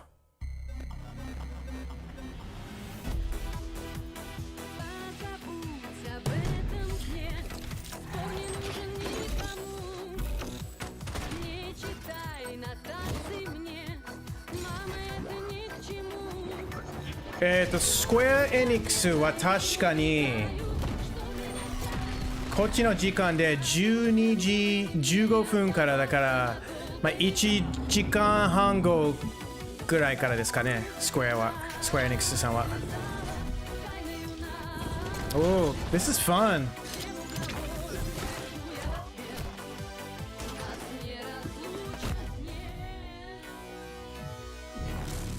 Oh, いいね。アトミックハート。ゲームパスね。ゲームパス強いね。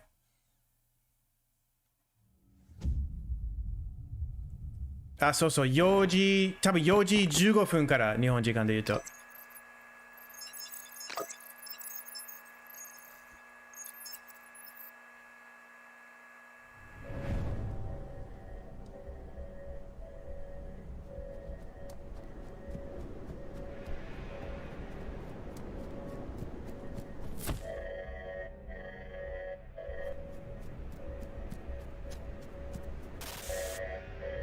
いいね、アート。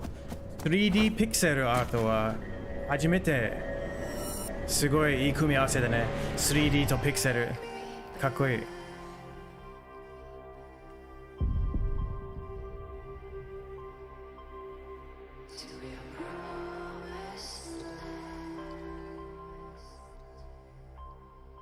わお。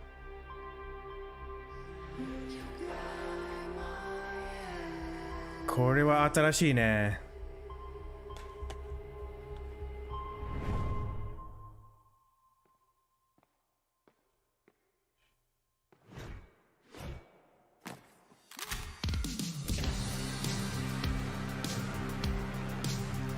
音楽もめっちゃいいね、これ。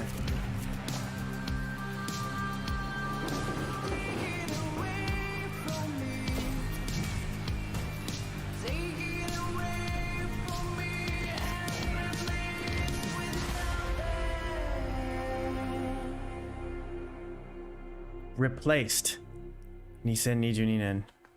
楽しそう。おしゃれ、確かに。ね。頑張ってスクエア・エニックス見ますか？大胸筋、ぜひ付き合ってください。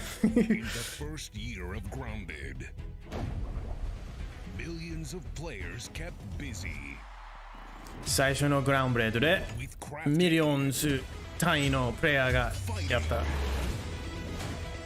戦い、池、ジップラインとか飛ぶもの。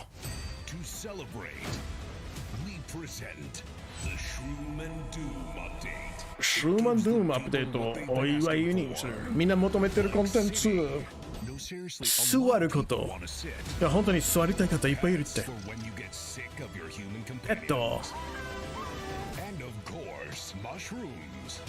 そしてキノコ。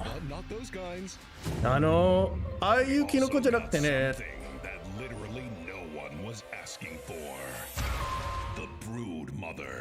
ね、お庭でサバイバルゲームね。おお、ブルードマザー、雲。恐ろしい。You should probably turn on arachnophobia mode. Oh, even her blob 雲恐怖モード入った方がいい。それでもブロブが怖い。雲恐怖モードがあるよ。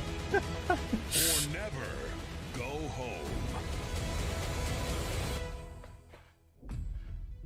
Grounded. Oh, and it looks like we added achievements too. Nice. Nice. 雲いらん。虫嫌い。無理。ねえ、俺も虫苦手。ねえ、モンハンライズで一番嫌なのは雲みたいなモンスターだよね。毎回ゾッとする。お、アマガスか。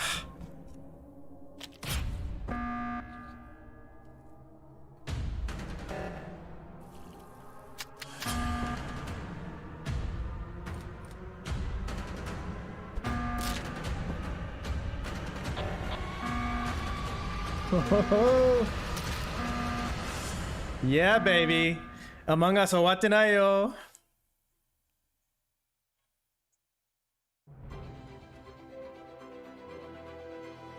あ、来たかな？英雄伝クロニクル。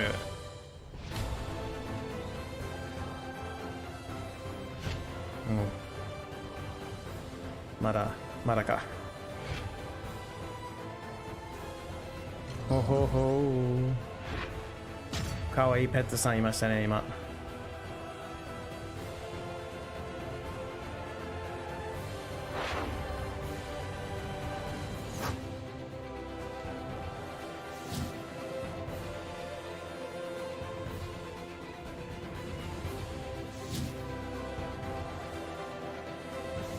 お、これクラウドファンディングのやつですか？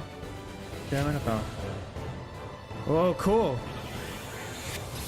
FF タクティクスっぽい感じですね。わ、cool。楽しそう。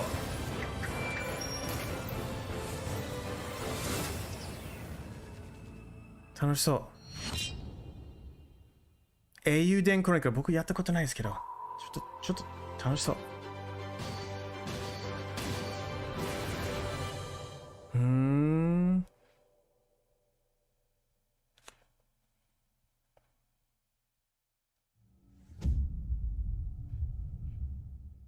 なかなかの注目作ですか。なるほど。You have shown an aptitude for applying lethal solutions to conflicted situations. Dying Light 2、僕も楽しみです。Oh no、また。勘弁してください、Xbox 君、YouTube 君。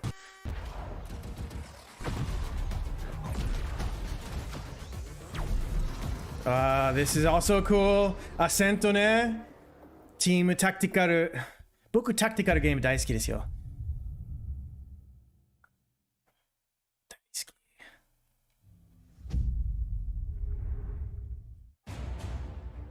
き。お。History is all around us. 歴史に囲まれてる。Those who made it have never been forgotten. 歴史を作った人たちは決して忘れられない。偉大な選択肢は時代を超えて響いてくる。土地を帝国に、死ぬ人間を伝説に。もしあなただったら何を作るのでしょうか。これエイジ・オブ・エンパイアか。どういうふうに戦う？どこ行く？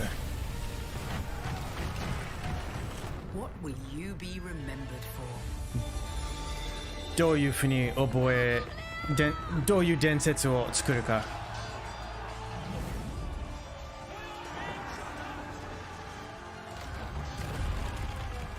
そう、AOE ですね。Age of Empires。モンゴルも出ますね。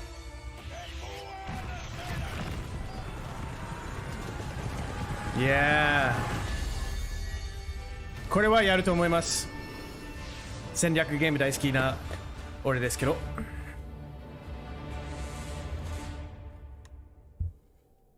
そうそうそう、当時のいろんな世界と戦う感じですよ。うん。自分の帝国を選んで、それを拡大する。まあ、ローマとかモンゴルとかいろいろありますね。We begin by hearing an old, wise-sounding voice, and we see a quiet, peaceful setting. まずは、賢明そうな声で、平和に満ちて風景を見れる。これでうちのゲームを大事なものに見せる。そして、生き物を紹介する。このモンスターはゲームに出てくる？いや、別に出てこない。そして突然、意味もないけど、人間が走ってる。意味のないスローモーション映像。すべてクールに見える。これで P セールの販売数字上がる。そして、うわーの音では一つの意味しかない。すごい世界の風景を見て、そしてレンズフレア効果をつけて、そして英雄がやっと見れる。でも裏からデザイン完成してないから、ストーリーも完成してない。ゲームプレイも別に完成してない。まあ本当は完成したのはタイトルぐらいしかない。面白い。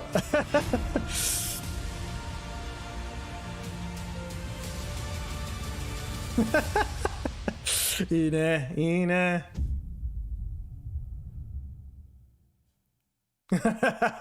急に悪口言い始めたからね、僕はそんな意地悪じゃないですよ。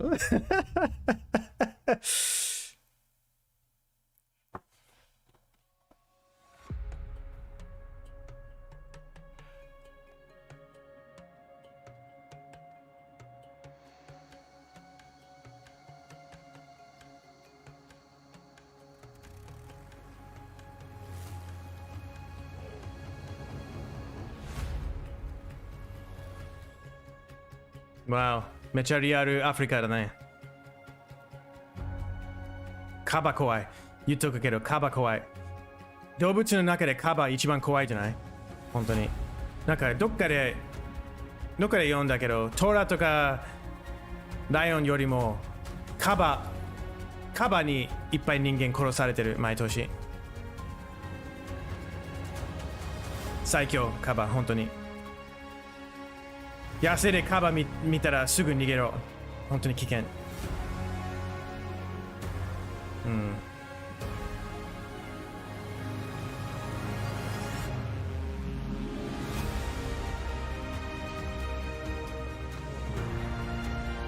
ん。ね、カバをよくなんか船、ちっちゃいボートとか乗ってる魚釣ってる人たち、ボート丸ごとかじって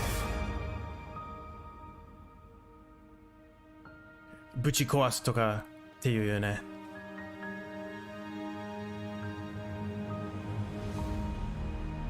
空が読んでるフライトシミュレーター。カバは読んでなきゃいいけど。富士山あったね。ねえ。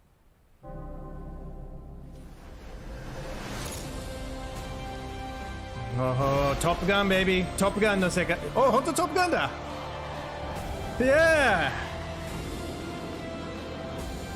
ー。いまだにね、トム・クルーズの映画の中でトップガン一番好きだからね、俺。めっちゃ懐かしい。なるほど、フライトシミュレーターのトップガン版が出てくるか。いいね。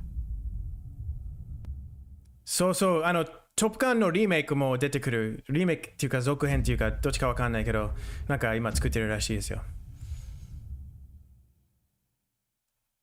ね、アイスマン大好き。アイスマン。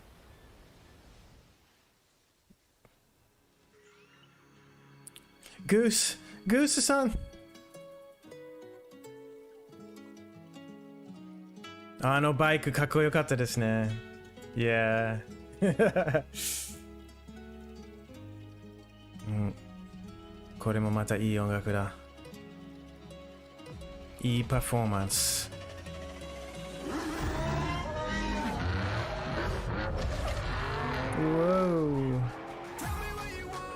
メキシコっぽいこれ。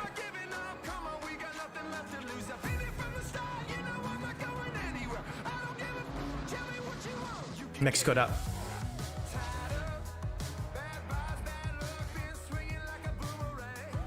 映像すごいね。本当に実写版的な感じですよね。フォルツァっぽいですね。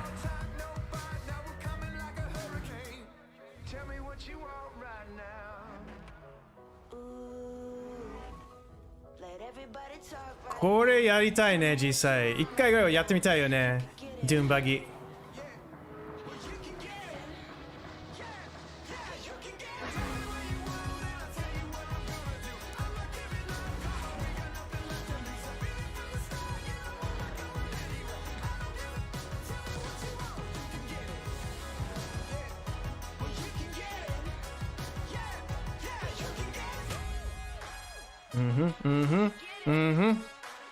11月9日。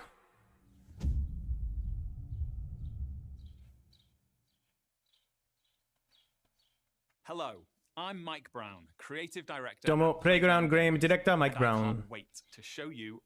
すごく見せたくて仕方ない。ホライゾンは楽しさ、自由、美しさに知られてる。今年のホライゾン祭りはメキシコの舞台にしました。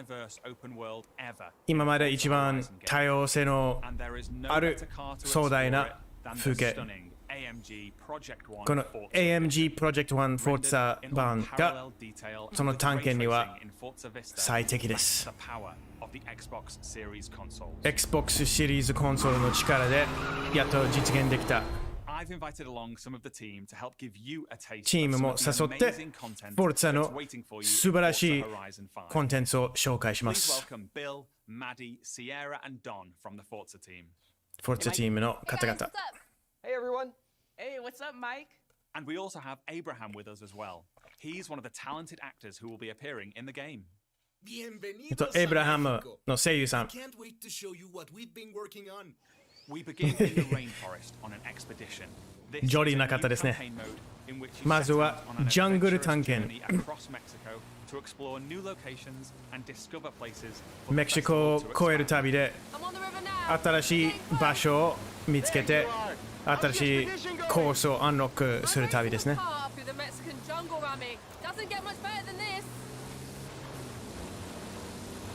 すごい。遺跡が見えるよ。ちなみに14歳の時に僕メキシコユカタンここ来ましたよ。マヤ文明の遺跡すごく綺麗でした。フォーツァホライゾンはマルチプレイは一番楽しいシリーズ。すべての細かいところまでキャプチャーできますね。Xbox シリーズ X の力で。シーンはリアルに見える。これはトリックじゃない。これはゲームプレイ映像ですよ。メキシコの砂漠で。おー。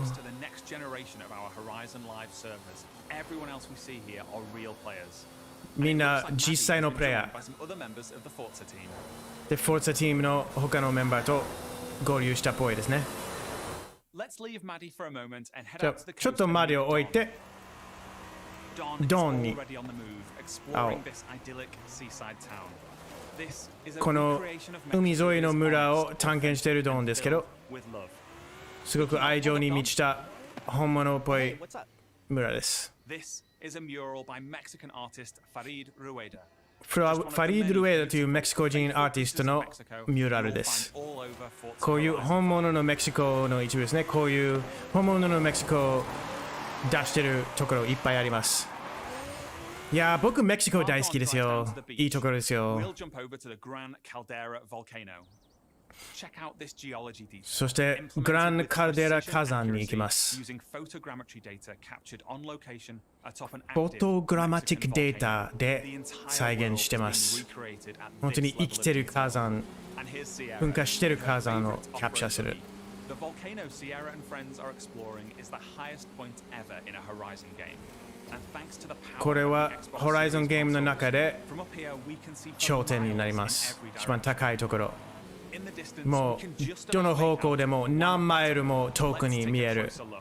水平線ですね Guanajuato is one of the most Horizon beautiful cities だから Horizon anywhere か in the world. It's a 水平線 colourful, という意味 undulating city full of vibrant architecture. It even has a sprawling network of tunnels. And these トンネルのネットワークあるこの街 walking streets mean that as well as looking good, と it plays great too. あとこういう回りくどい道もあって回りくどいっていうかまあプレイも楽しいっていうこと The rest of our players are still out exploring this diverse open world. Let's head north to the canyon.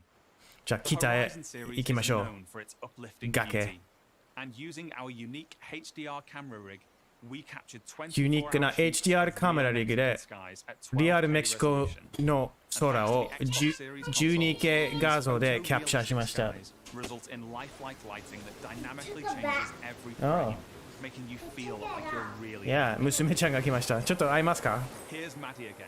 She's joined by Yeah, show Abraham and everybody. other members of the team. Our players are using ちょっと娘ちゃんが邪魔しに来ました一つだけじゃあ一言言ってどうもってやだ OK じゃあね We'll now head deep into the rainforest ごめん and なさい rejoin Bill and the rest of our players. Here we see our new volumetric lighting system filling the scene with god rays as the sunlight dapples through the dense ちょ rainforest. っと照れちゃったなんか一言言ってあげるかなと思ったら Forza 黙ってた knows that Bill loves minigames, so it intelligently prompts Sierra to invite Bill. Bill accepts and they're seamlessly ボーナスタイム終了 linked together with their そうで GPS すね processor. With that Horizon arcade minigame starting また邪魔にしに来ると思いますよ This minigame is お called ピニャタ潰してる signaled by the Horizon ピニャタ cargo ポップ plane というミニ dropping ゲー a ム payload of pinatas. Ooh, over this way. Gotta catch up to you guys. Our players now have to work together to find and pop as みんな many 協力してできるだけ多くのピニャタを潰していく Here I go. I'll take a look through the bushes here. There's some between the houses. Oh, there's a couple more over here. Sweet. While the team grab those last few pinatas, チームがピニャタをポップしてるときに one more thing スタジアムに行きますもう一個見せたいところある This is Event Lab, the イベントラボ incredible new tool set that allows とい you う to 新しい create your own races, game modes, 道 and 具セッ gameplay ト experiences. 自分で自分のゲームモードを作れる Fundamental rules. すべてカスタマイズできるもう基本的なルールまで自分で決めれる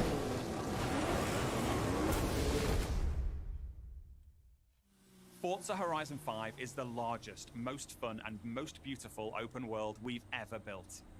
And 素 it 晴 will らしい truly be an astounding showcase for the Xbox Series consoles 壮大な when it オー comes プン to ワールド Xbox は Game Pass Xbox this Series November X のショーケース作品 Thank に you な so るって much. I'll see you all in Mexico 皆さんありがとうございます later this year. またメキシコで会いましょう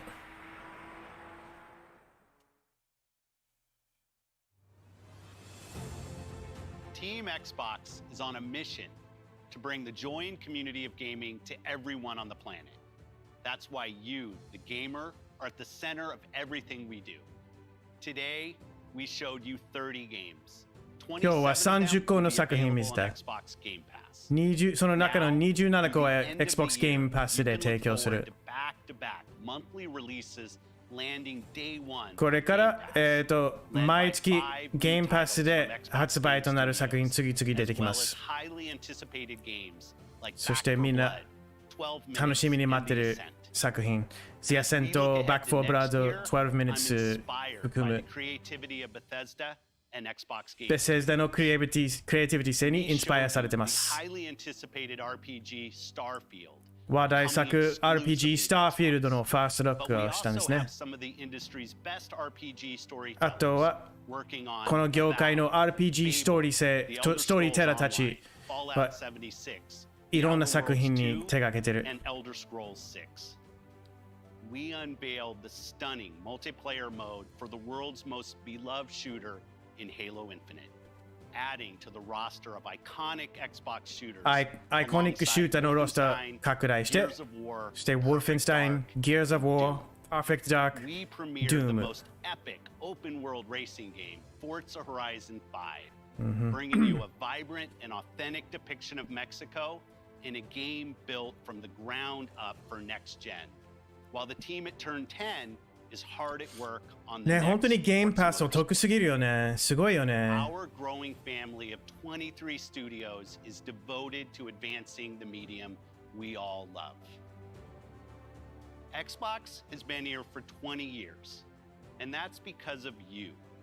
Our team strives to make Xbox a 私たちの place チーム where は you'll find the greatest 皆 games, さんが the most dedicated 一番 developers, 素晴らしい and the ゲーム most を見つかる passionate 場所として頑張ってます。 Together, 情熱のコミュニテ we all make ィ Xbox と the best みんな place 一緒 to に play. Xbox Before を I go, ベストプレイスにしてる。最後には look at this もう一 brand 個 new original game この from 新し the い Arcane オリジナル team ゲー at ムを Bethesda, アーケーン the チーム studio から that created Prey and 発表しま Dishonored. す。プレイとディソーナードのスタジオから Created something new アーケーンが an open 新しい world ものを作った immersive shooter オー that プ you ン can ワールド play シュータ alone ー or 一 with 人 your でも friends. 友達とで And も like できるゲーム Starfield, です。スターフィールドと同じように be an Xbox exclusive. Xbox のみとなります。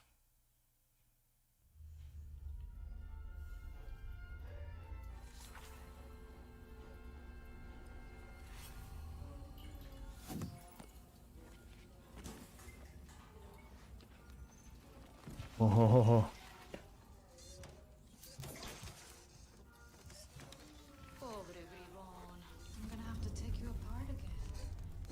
もう一回ぶち壊す、作り直す必要ある。なんか面白いの出てきた？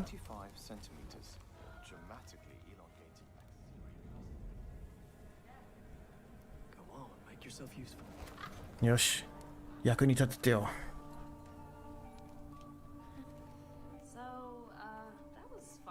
じゃあ楽しかったね。ね、その前。よし、それが出番だぜ。おやすみ。ヒマラヤの時のあれを思い出すけど、後でよ。いつだって殺せるよ、あいつら。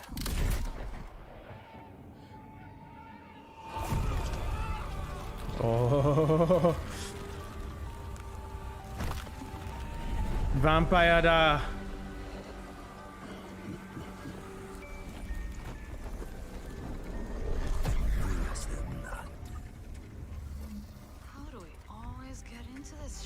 なんでこういうこといつもなる。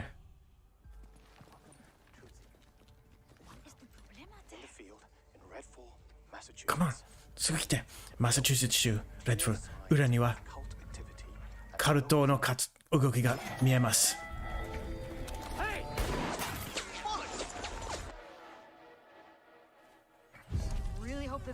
今日情報多かったですね。翻訳助かった。あ、よかったです。嬉しいです。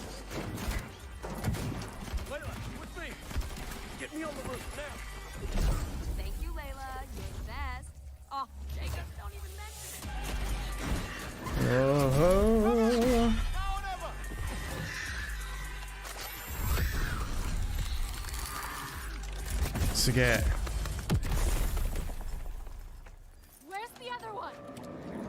他のやつは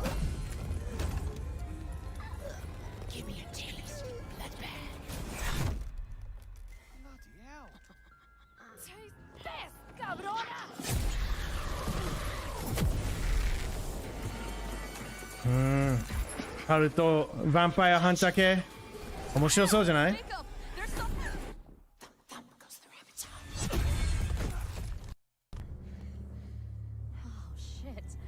くそー。いやテスはこいつは好きそう。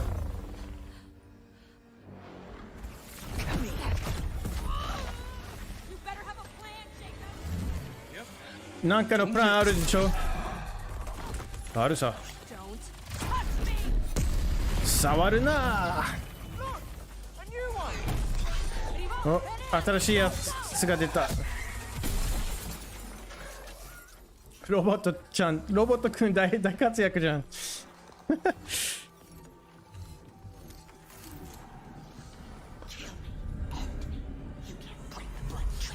あ、確かに木の杭を打てるか。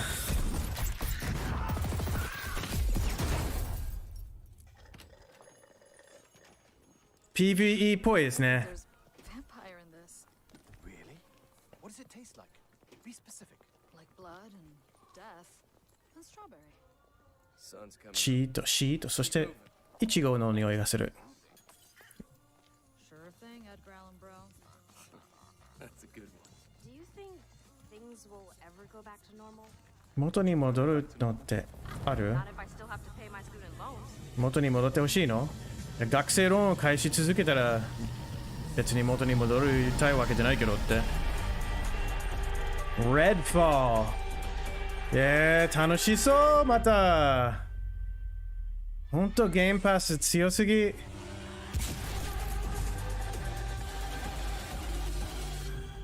ニンニクも絶対出てくるでしょう。ねえ。バフィーベイビーバフィーバフィーは日本でも人気ですか？また出たよ。いろいろか。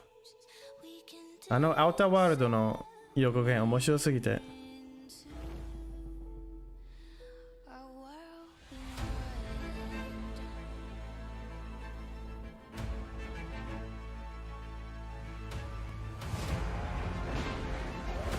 すごくフォルツァリアルすぎてね。フライトシームもすごくリアルでびっくりしますよね。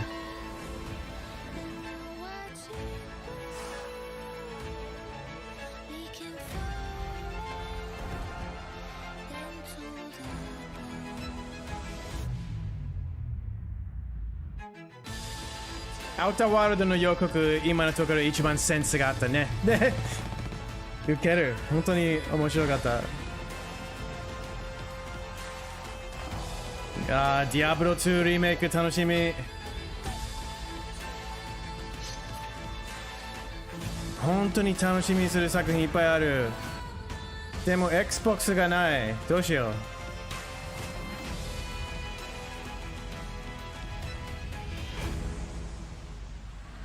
フォルツァは毎回要素上行くからね、好き。なるほどです。そういうゲームですね。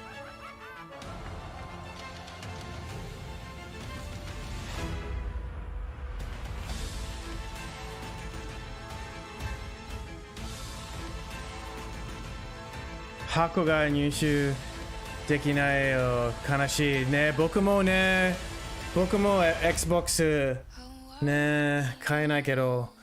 でも PC、僕は PC あるから、ほとんどは PC 版で遊べるけどね。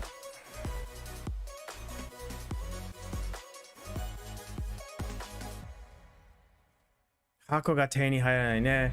僕の問題はね、PS5 が手に入らないこと。マジで PS5 欲しい。アメリカでなかなか見つからないまだ。日本でも簡単に PS5 買えますか？そこですごく苦労してますよ。PS5 探し。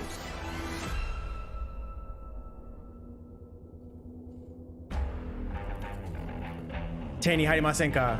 PS5 も。なるほどですね。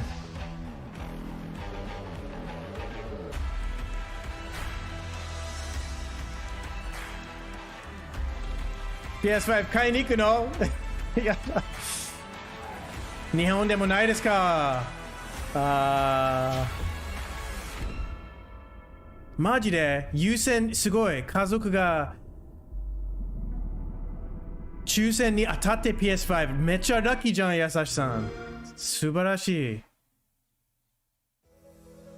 そっか。結構カトンさんも抽選で。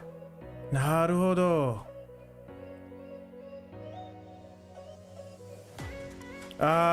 Xbox の方が数少ないか。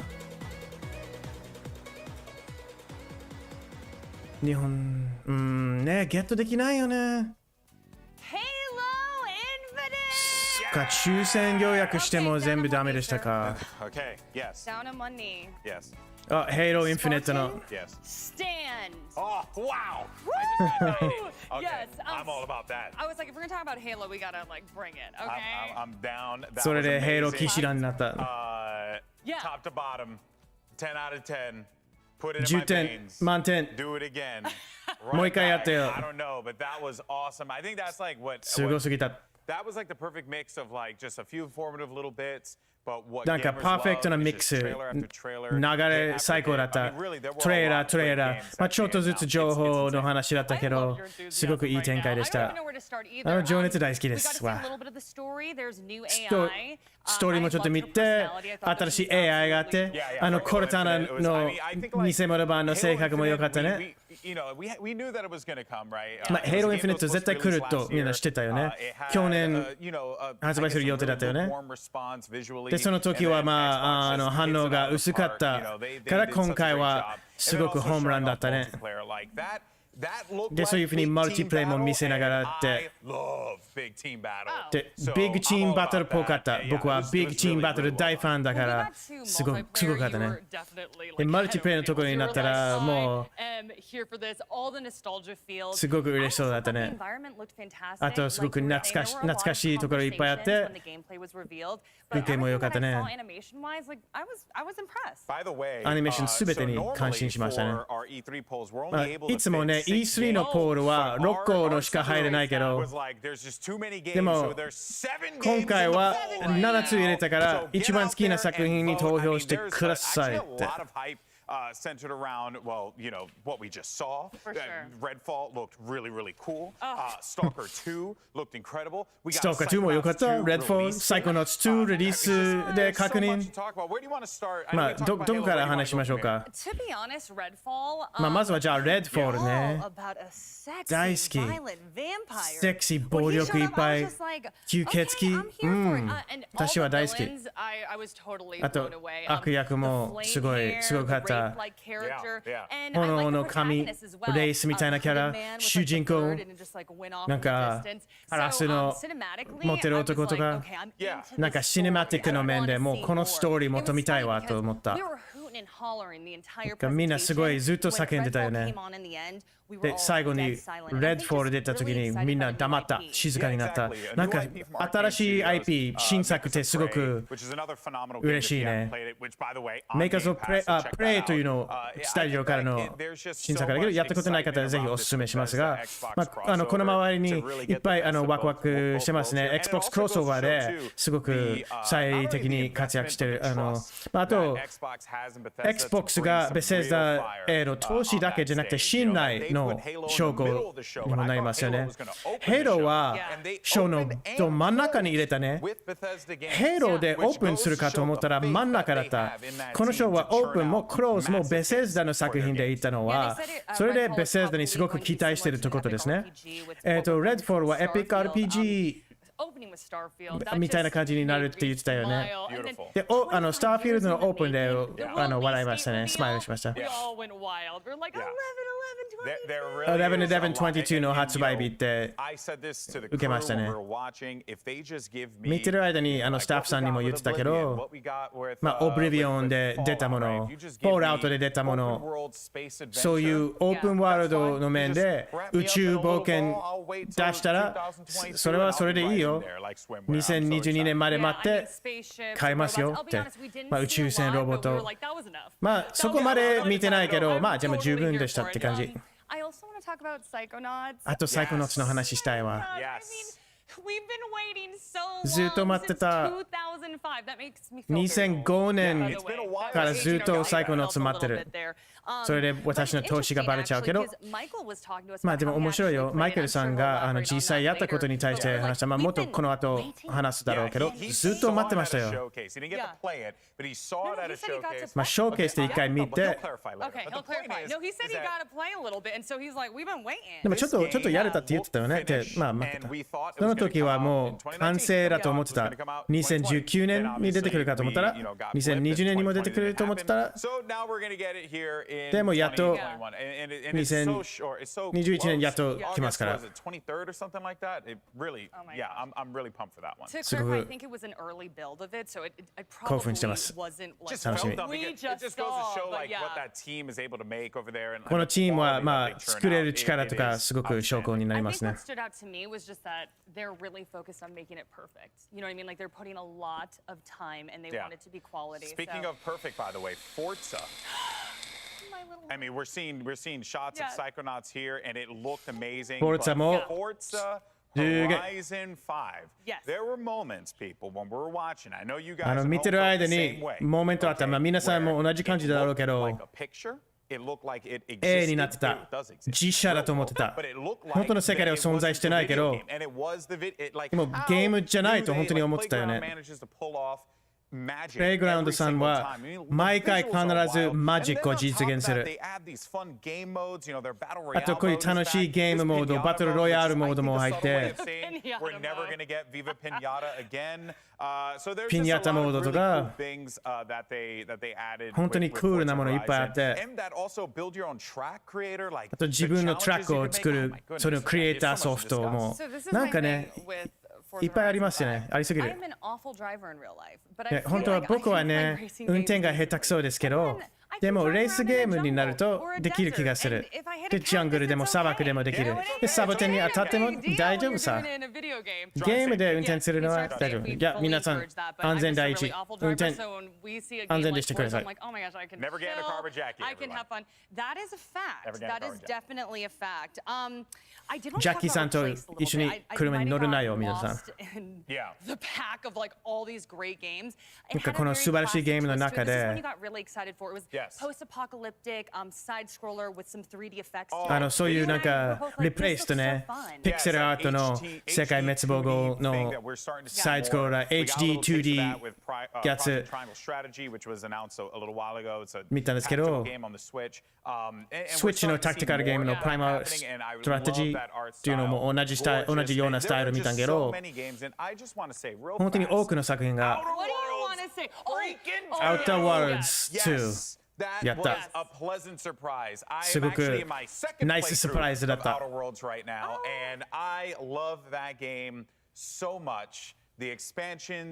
Outer Worlds 大好きでエクスパンション DLC も素晴らしいこのアニメ見たら何これと思ったらでそのふざけたセリフ聞き始めたら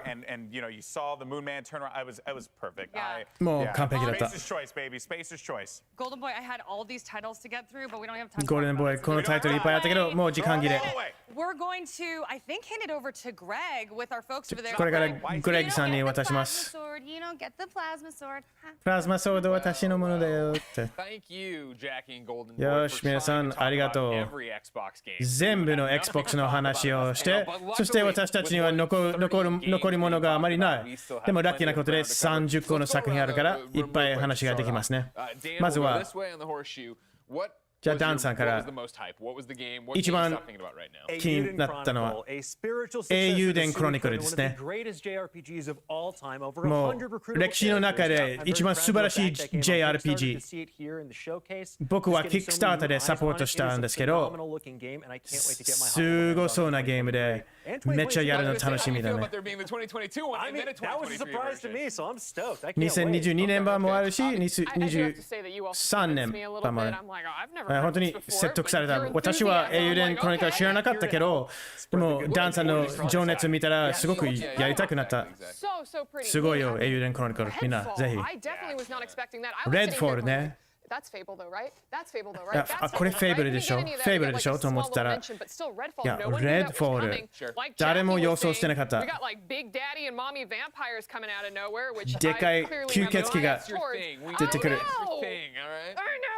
ヴァンパイア大好きなんか本当にすごそういろんな武器があってああいうなんか紫の力で少女カラスの男指レライトガンそういう光を使ってヴァンパイアショーの頼ってすごいね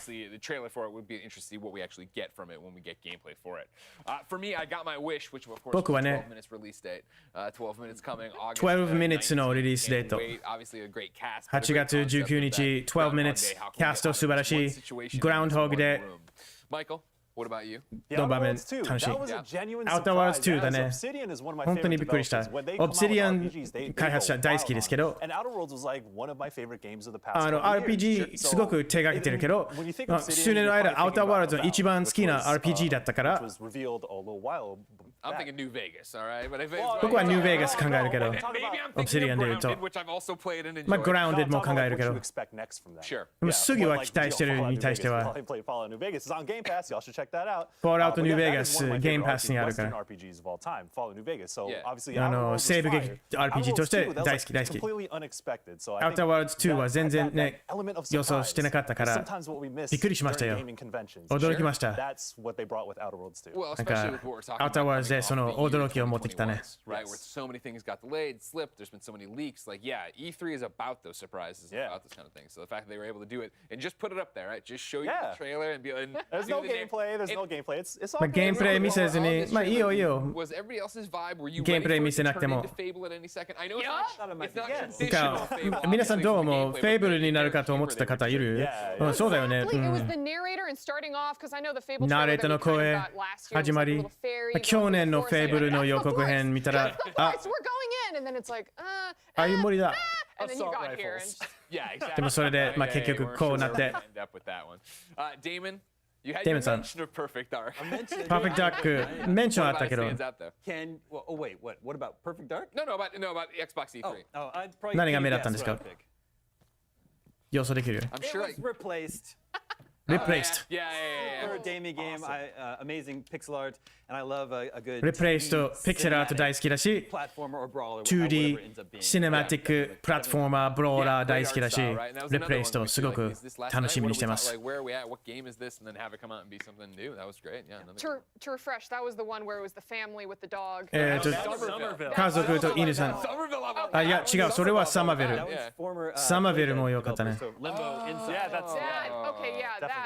I missed that jump ship. Okay. Excited, but then at the same time, the dog kept ワクワクしながら犬が次々消えたりして、僕の心を持てるか。もう犬がいなくなった。無理かも。家族みんな生き延びるでしょ。大丈夫大丈夫。 Is this the best E3 press conference we've seen so far? よし、次の質問は、これは E3 プレスコンフェンスの一番いい今まで。絶対そう。絶対今まで一番いい発表会でしょう。Xbox 本当に届けたね。Starfield リリースデートもあって、本当に話したいことありすぎる。 本当にベセスダはハイライトになってるね。そうだね。ベセスダでお金かけてるよ。これでお金かけたぜって感じだったよね。本当に素晴らしい発表会でした。僕は話したいところの中で。でも本当にいっぱいまだタッチしてないこともいっぱいある。僕には目立ったのは Sea of Thieves の Pirates Caribbean クロスオーバー。なんか数人いっぱい友達が Sea of Thieves やらなきゃいけないって言われてるから楽しいよ。なんか実際コロナで遊べなかった友達と一緒に遊べてめっちゃ楽しい。やりたい放題のゲームでカオスの砂箱みたいな感じ、遊び場。ゲームプレイの可能性もすごく感じる。もっとなんかクエスト、ストーリーが欲しいよね。今まですごくオープンすぎて、これですごくクエスト性、ストーリー性が入るから楽しい。どれぐらいコンテンツあるんですか？今もうすでに。で、最初はコンテンツあまりなかったから僕はやらなかったけど、でも今現状ではどれぐらいありますかね？まあ、グラウンデでも同じような感じだったけど、でもそれからもう毎週ちょっとアップデートするけど、Sea of Thieves は今どう？そうだと思いますよ。コンテンツはもう十分ですね。満足させるぐらいの。まあもうすでにいろんなデイリークエストとかでグラインドできるし、でもこれからのクロスオーバーでも本当に目的性があるストーリーが入るから、まあほとんどのいっぱいプレイヤーたちはもうエンドゲームまで来たから、これで新たなライフを与えるでしょう。Avi, what else do you want to talk about? What jumps on you out here for you? So I mean, I started screaming about it, and everyone looked at me like I was crazy. But Slime Rancher too. Slime Rancher too. Like I know that not too many people have picked it up, or they just saw like the cute gifs and stuff on social media. But it's a game where you go around and collect slimes that are shaped like animals, and then 集めるゲームだよ。可愛い動物の形してるスライム集めるよ。で集めすぎるよ。続けるよ。違うスライム作ってスライム組み合わせて可愛いよ。めっちゃ可愛い。So is it like, I think one of the things I saw in the Kind of Funny Games chat over and over again was Viva Pinata. Viva Pinata、ファニーゲームズチャットで何回も見たけど。Obviously, you're breeding things like Viva Pinata. I thought it was funny when someone had said like, "Oh, そうだね、面白かったね。we're not getting Viva Pinata back after running all." じゃあ Viva Pinata も戻ってこないなって。でもすごい似てるような感じだね。ウサギちゃんいる、コウモリちゃんいる。でこういうなんか柵を作って、環境を作って、餌与えて。You can min-max things, but it's just chill. And then those are bad. でもかチルなゲーム、リラックスしたゲームだね。They deserved what they got there. Yeah, no, you blow those up. Gotcha. でも悪いやつもいるよね。Driving for release dates and things that I've wanted for a long time from Xbox, finally getting Flight Sim on Xbox. フライトシム、Xbox Series X やっといよいよ来ましたね。で、トップガンクロスオーバーだね。Doing all these bomber jacket Top Gun references. Let me tell you, I did not know that was going to happen, but you will be getting a lot more of them when you go to e3expo.com/shop, all right? But yeah, like the fact that this is actually finally dropping. これ実際出てくるの。コンソールでできるのすごく嬉しい。カバ出たよ。That's what's up. Yeah. Yeah, right. It's gorgeous right there. Damon, anytime you want me to fly you back to Kansas, give me a call. Come on over. Get in there. I'll be all set. I think overall the conference, I enjoyed it. It was good, maybe great. I'm still mulling it over. コンフェレンスすごい良かった。良かった。グレートかもしれなかったけど。スターフィールド2022年発売日。でもヘイローはまだ発売日決まってないでしょ。それはちょっとがっかりですね。I think, don't you think that comes down to the facts of right now? They're confident they can hit by the end of the year, but just not on a date. They can't do it again. まあ年末まで出せるのは自信あるけど、でもいつか細かく言える自信がないってことだよね。Michael, as we keep swinging back, what else stood out to you? Psychonauts あとは Psychonauts 2ね。もうすぐ出てくる。But I did not play Psychonauts 2 yet, so Psychonauts 2まだやってはいないから。 Please don't. But I love Psychonauts because it's surreal, it's different. Psychonauts のシュリアル性、他のゲームと違う。なんかそういった面大好きですね。で、ダブルファインはまあマイクロソフトに買収されたけど、でもまだなんか独立インディーズのスピリットを持ってるから、Psychonauts はもうずっと前からそんな感じだね。I think they're very well, you played, of course, the genre-defining PSVR title they did. Psychonauts, the Rhombus of Ruin. Yeah. PSVR の Rhombus of Ruin やったでしょ So did the world. Don't worry about it. Psychonauts 2 is coming out soon. I can't wait to play it. Psychonauts 2もうすぐ出てくる。I think that's very important. なんかすごく軽い遊ぶ感じに満ちてるから、そういうバランスね、いいよね。Oh, I also was impressed with Alien Chronicles. 英雄伝クロニクル、僕も感心しました。英雄伝やったことないけど、なんかでもスイカ伝絶対好きだと思って、スイカ伝やったことないけど、でもすごくやってみたいと思ってきました。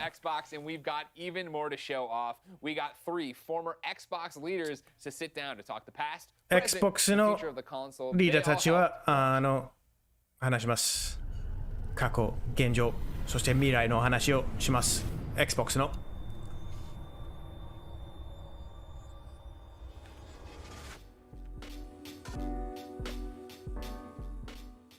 Hello, E3. This is Dean Takahashi. I'm the lead writer for GamesBeat at GamesBeat のリードライター。24年ぐらいゲームのニュース書いてる。テックは30年ぐらいやってます。最初の Xbox 出てきた時はもう常に仕事してたんですね。Xbox のビジネスに対して本数冊書きました。このパネル集めて Xbox のリーダー集めて話できるの英語ですね。I'm Shane Kim. Spent 20 years at Microsoft and most Microsoft 20年勤めたシェーン・キムですね。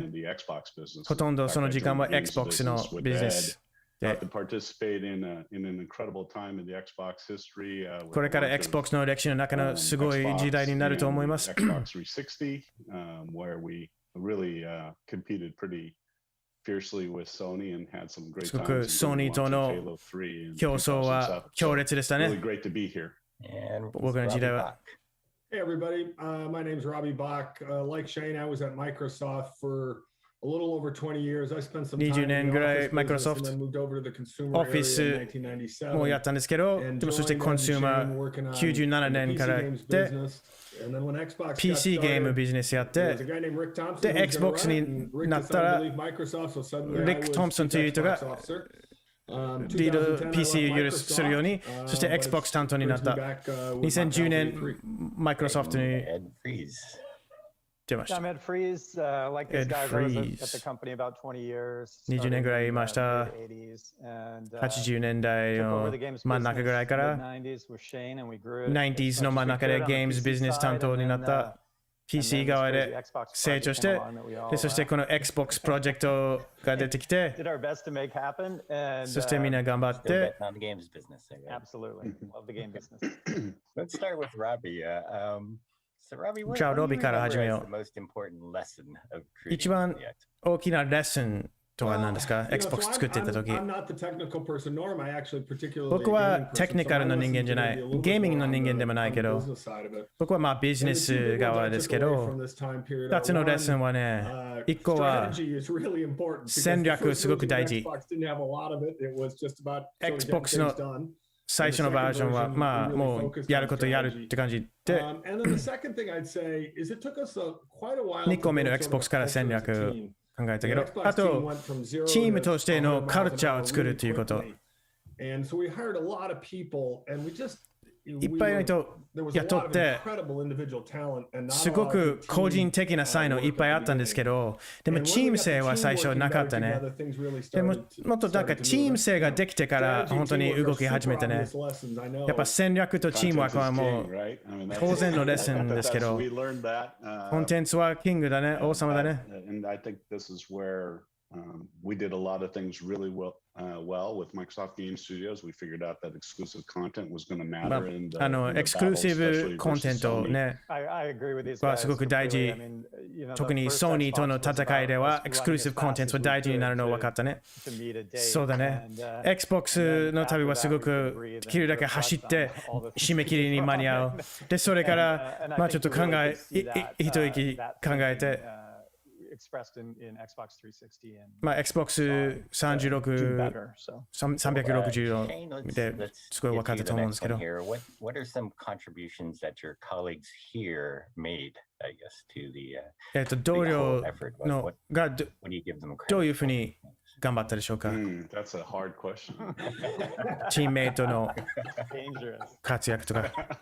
それは危険な質問ですね。Well, look, I'm not going to say this just because he's on the call, but I think Ed deserves. エッドさんね、下右の方はすごく活躍したと思うんですね。彼にはすごく彼ができてますね。彼のおかげでゲーム業界になった。僕はゲーマーじゃないんですけど、エド、それでもエドは俺にはビジネス側ではチャンスを与えてくれた。それで、まあ、すごく自分の楽しみと成功に導いてくれたね。まあ、彼はもともとマイクロソフトがゲームの世界にもっとビッグプレイヤーになれるというビジョンを持ってたのはエッドさんだし。あとエ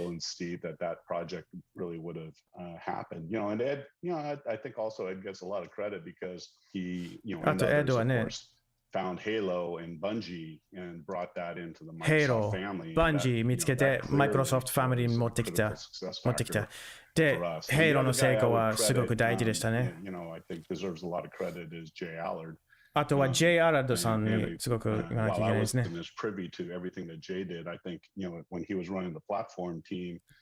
J さんが担当してた時にすごくビジョンを持ってたんですね。Xbox ライブ作るのは彼の手でしょ。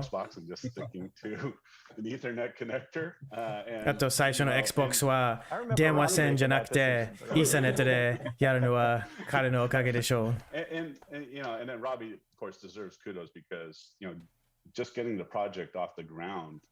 あとロビーですね。そもそもプロジェクト最初の段階は彼のおかげでしょう。実際実行できたのはいろんな問題に関わったけど、いっぱい勉強になったし、本当にやることやってできたのは2人でしょう。痛かった今。大変だった。こ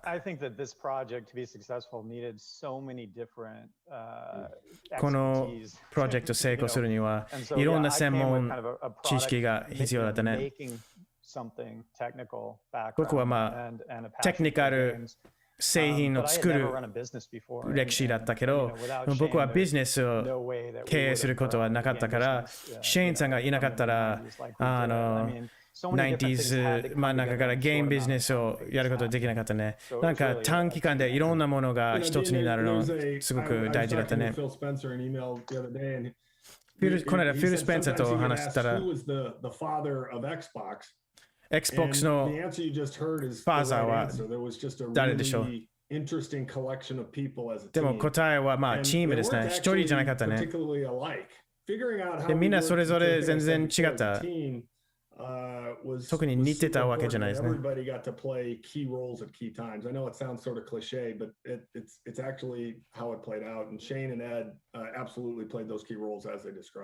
ーンさんとエッドさんは本当にすごく大事な役割。そして皆さん名前出してない人たちは怒ってるでしょう。みんな助けるけど、一人ですね。これのビジョンを持っている方。ビル・ゲイツさん出ましたね。なんか失う覚悟をしてたね。4ビリオンドル損したんですね、Xbox で。Xbox で大損したのに、そのでかい損の中でもやり続ける意思あったのはビル・ゲイツさん。会社がある程度大きくなったら、でかいプロジェクトをやらなきゃいけないね。当時のマイクロソフトにはそういう問題があったよね。十分に大きなプロジェクトをなかなか見つけてなかったから。そうですね。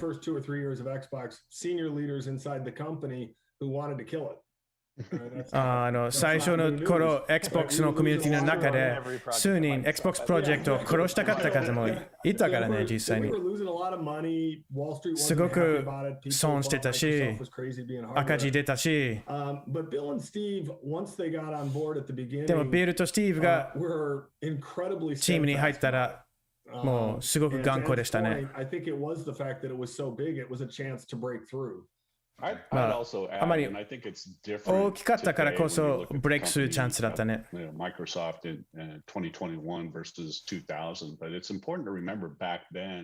年のマイクロソフトは当時2000年のマイクロソフトとだいぶ違うけど、でもマイクロソフトはずっと前からプラットフォーム会社だと思ってますけど、すごくなんかプラットフォーム作りに頑張ってますね。Windows、Office、そういったプラットフォーム作りにですね。プラットフォーム Wars。で、なんかソニーのプレイステ2での成功、すごかったから。で、それを見て、もうすべてのホームテリトリーをソニーにただ上げるわけにはいかなかったから競争しようと思ったんですね。Good. I think you're all back in good standing with Bill Gates now. Just みんなビル・ゲイツさんとのスタンディングが。So Ed, did you see particular challenges that were like totally surprising to you? エッさん、なんかびっくりしたチャレンジとかあったんですか？ At the very beginning there. Yeah, I mean, I think we were all super naive, which is 皆さんすごくナイーブというか、知らなかったね、何も。これからのトラブル全部最初からしてたら大変、まあ、やらなかったかもしれないけど、まずコンソールゲームさえ作ったことはなかったのに、コンソール自体を作って、そしてゲームを作るというか、なんかすごく野心に満ちた企画でしたね。まあすごく材料はあったけど、でも材料あったに関わらずすごくチャレンジ性あったね。いろんなところにかけたら、一個のかけ、ヘイローですごく実現したんですね。もうギリギリ間に合ったんですね、ハードウェアの面で。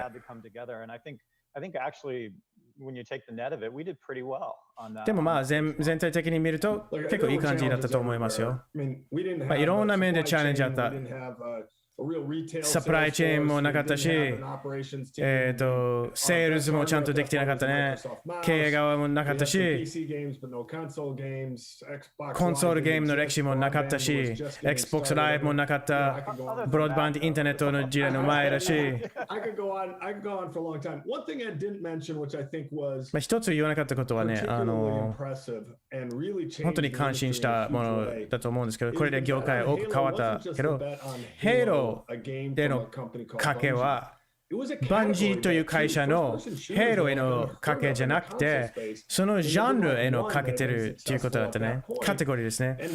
当時、シューターの成功はそんなに当然のことじゃなかったね。あれでもうすごく大きく業界変わってね。今の業界を見るとシューティングゲームの成功はもう明らかですけど、ヘイロ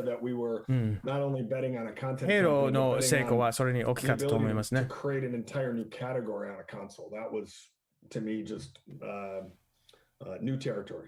I think most people doubted whether or not Halo could be successful. ヘイローは成功できるか疑ってた人も多かったでしょう。Also, like you say, can't just be measured in terms of its success as a game franchise. But まあゲームシリーズとしての成功だけじゃなくて、ヘイローはXbox Live のマルチプレイのドライバーとしての成功もすごく大きいですね。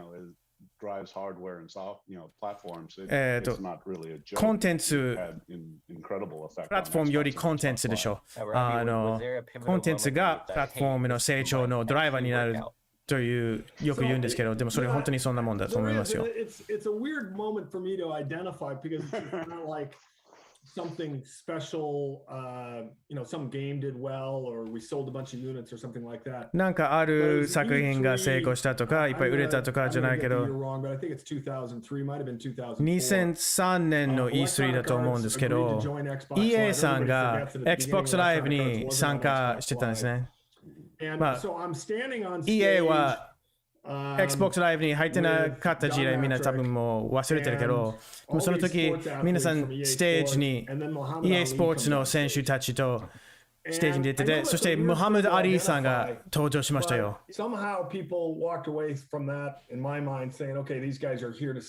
でもどうやらなんかその瞬間からみんなはじゃあこの人たちはもうずっとこれからいる。僕的にそのモーメントはもうアイコニックになってますね。絶対忘れない。一緒。まあ、じゃあモーメントの話すると、僕に対してはね、一番ベストモーメントじゃないけど、Xbox 360版の発売後の問題があった時ですね。会社がウォランティ返品方針をして、でその後 Xbox が生き延びて、そしていい感じになったのは素晴らしい展開だと思うんですね。そういう大きなダメージ、ヒットに生き延びて、ブランドがまた強くなれるということは僕には大きいですね。Xbox 360 was able to get off to a great start there, and I think まあその最初の問題に関わらずね、生き延びたら、very confident in our ability to compete. これからまあ私たちは競争できるね。ソニーに負けないと思いました。I had nothing to do with the red ring. Sometimes that gets brought up, and I have to explain the history. So, for me, honestly, it would be launch day of the original. 発売日、Xbox 元々の Xbox の発売日が思い出ですね。その前の E3 は結構ひどかった。最初の Halo のレビューも良くなかったし、ハードウェアがなんかちゃんと働くかは不明だったし、すべてがやっとなんかうまく組み合わせられて、ビル・ゲイツさんが最初の Xbox を上げる瞬間見て、魔法みたいに全部うまくいったんですね。なんかの始まりって感じでしたね。じゃあ最後にロビーには、マイクロソフトのゲーミングに対しての戦略って、今だいぶ変わりましたか？その時から。そうだね、多く変わったと思います。マイクロソフトは、なんていう、もっとベンチャー向けのところですね。で、あとゲーミングはマイクロソフトに対してより大事になったね、昔より。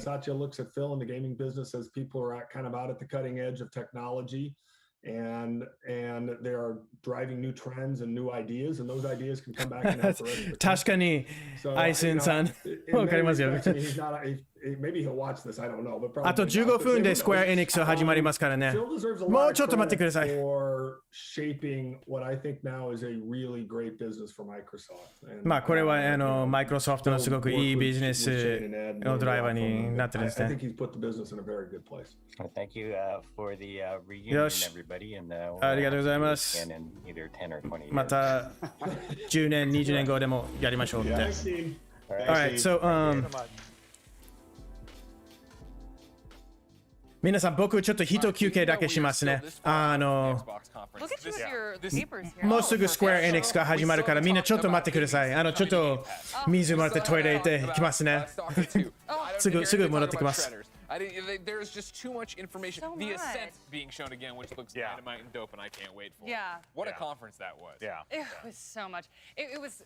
I thought Xbox delivered. Like 100%. they came out, and also Xbox being bold. They were like Xbox exclusive. Yeah. Xbox exclusive. Like I was like, okay, they're stepping up. Everyone, all hail the Lord and Savior Game Pass because that was there left and right as well. Yeah, I know. That too. By the way, Do you want to play with it? Yes. You can take it away. I have the wrong show. But yeah, I just want to say, guys, Halo is amazing. We know Halo is amazing. We know you're a fan. That samurai Spartan suit. Oh. We of course heard you screaming. We of course saw you talking on the camera. He cried a little bit. Yeah. We have the reactions. They have the reactions ready. Cue it up. These are not canned. This is legitimately happening. This is how he watches the show. Aw, Avi. There's Avi. Some stuff too.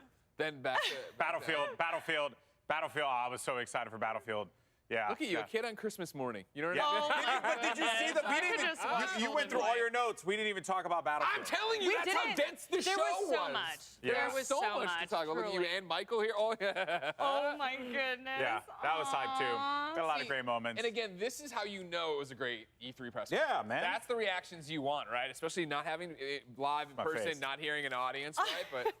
Yeah, that's Halo. My arm got a cameo. I was punching you. Yeah. There you go. That's what it's all about. That's what it's all about. Little smiling and screaming. Yeah. Do we have Dan's reaction when was it Ueden? I forget the name of it. When Ueden Chronicles came out. I mean, the man was yelling at the top of his lungs. He kept yelling about how he financed it on Kickstarter. Yeah. He just kept talking about Kickstarter. He felt like he's finally getting his money's worth. He was a happy guy. We were talking. Sorry. On top of all the games and stuff we showed, then they snuck it into the very end, which pissed me off. But I'm glad they did it. The Xbox mini fridge. Yes. The Xbox mini fridge. I was behind this on Twitter. I'm one of the reasons we got enough likes, or they won the Twitter competition. Yep. Thanks to me retweeting it, and now we are all going to be able to give them our money. Are you taking credit for it? I put the Xbox mini fridge on the map, and you need to know it. As a proud owner of an Xbox mini fridge. Oh, how much did you pay for it? How much did you pay for it? Actually, it was sent to me by my good friend Dwayne "The Rock" Johnson. Put sword down. You're making me a little scared. Now I don't know if I should have given that. 戻ってきました。 It's an awesome fridge, so you guys. もうすぐスクエアエニックスさんでしょう。 Just a little flex famous there. because my friend The Rock sent it to me. What's ありがとう、マテリンさん。 Because of our video yesterday, Ryan Reynolds followed me. ありがとう、皆さん。 Wow, Okay, really? can you all stop flexing? Cut him off. Cut him off. もうちょっと声休みますね。スクエアエニックスさんが始まったらまた同時通訳していきますので。 I probably wouldn't. もう一休憩いいですか？ありがとうございます。まあちょっとまあ通訳よりちょっと皆さんと話したいですね。 When the guy was dancing alone to that creepy music box, I was like, I'm here for this. Like, I just want to see more. ねえ、FF16 の発売来るかな？ I'm gonna turn this down. It was amazing. Understandable. Yeah. Ladies and gentlemen, that's how we're getting things started. Xbox, your time is over. It あ is, ladies あと and 9 分 gentlemen, だね。 9 minutes. 9分9分。 All right, I'm going. We're going. Wait, but this is the wrong brand. ほほほ。いやー、カスンさん翻訳ありがとうございます。どういたしまして。僕はまあ皆さんに役に立てたらめちゃ嬉しいですね。Yeah. Stick around, find out what's next. Okay, watch. そうですね。発売日発表されるのだろうか。めっちゃ楽しみ。これなんですか？ちょっと見る？これ見ようか。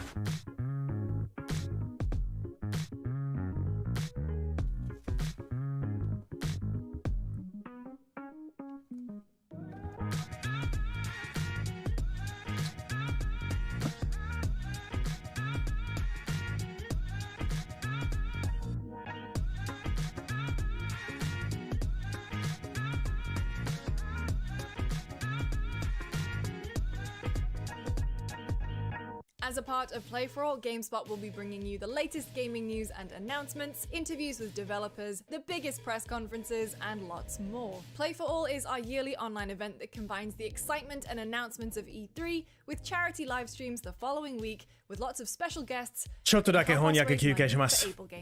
スクエアエニックス再開したらまたがっつりモードに入りますからね。Twitch.tv/GameSpot and as a part of E3's official broadcast.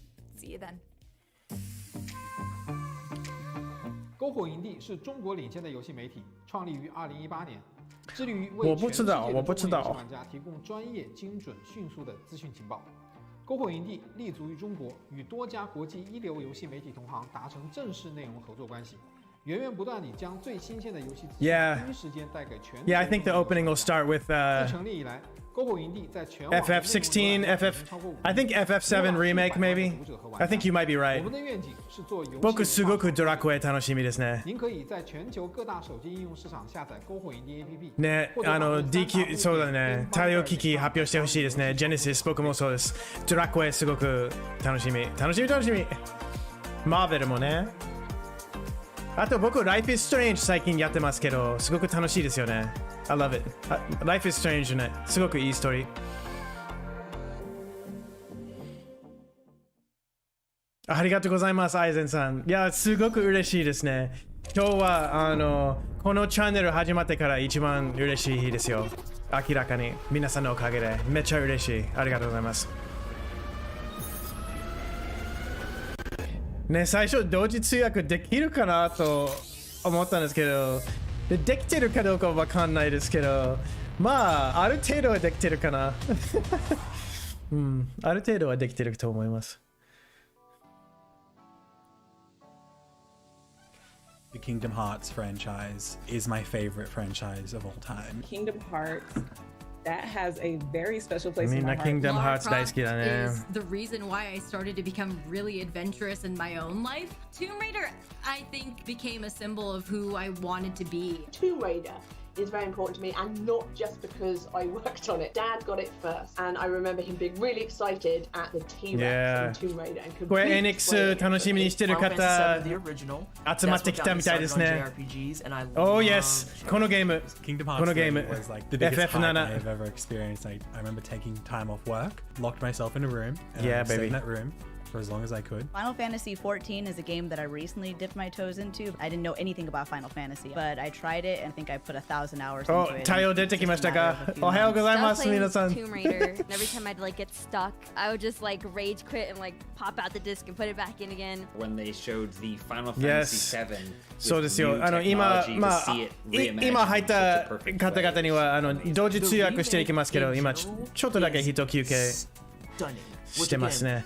同時通訳マッスルをリラックスして、本当に頭がパンクしそうになっちゃいますよ。Welcome back to E3 Live from Los Angeles. Don't forget e3expo.com/shop where you'll find all the limited edition shirts, hats, and jackets you've seen me modeling throughout the presentation. Deadheads.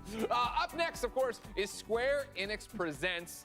Guys, what are we looking forward to most, and why is it Marvel's? ずっと楽しみにしてたね。 I mean, 右の方はマーベルアベンジャー一番楽しみにしてるみたいですね。 Babylon's Fall, baby. What are you doing here, Michael? Babylon's Fall. Babylon's Fall is going to be the most fired thing Square Enix is showing. It's going to be game of the show. Check it. Babylon's Fall. ショーのゲームになる。You just hijacked this. I have never run into the media suite. ありがとうございます、テスさん。優しいですね。おはようございます。S ファリルブさん。イェイイェイ。 I was going down there. I was like, Michael's coming in here really hot. Okay. That's all he knows how to do. Exactly. Michael's either asleep or that hyped about weird. この先の方、マイケルだけど、2つのモードしかない。寝てるか、絶好調モードか。 In general, yeah, of course. This show, I'm just like, anything goes, anything goes. We told you we're insane. You know what? I'm starting to understand that at a different level. 最初から気違いって言ってたでしょ。 War in Wakanda. I'm totally amped for that. マーベル、アベンジャーズ、ワカンダ戦争楽しみだね。ブラックパンツァーのニュールックが出てくるでしょ。まあ前回ちょっとティーザーぐらいしか見てないけど。 Excited for more content. I need to see what the end level stuff is. They're calling this an expansion, right? It's not. これはエクスパンションと呼んでるけど。 So what does that mean? How big is this going to get? ケイトとクリントのエピソードと違うけど。 One that speaks directly to me and I want is Life is Strange True Colors. Life is Strange True Colors. We have a brand new one coming up this September. ね、僕も Life is Strange 大好き。Life is Strange はあと長編映画版も制作中って聞きましたね。 And what I absolutely love about that series is that they are bold and they're like, okay, we're going to confront trauma. ミコさん。 We're going to confront self-worth. ありがとうございます。 Somehow turn it into this ありがとうございます。 beautiful もう大丈夫かな。 video game that just absolutely hits you to the core and the feels. So I am definitely めちゃ本番楽しみですよ。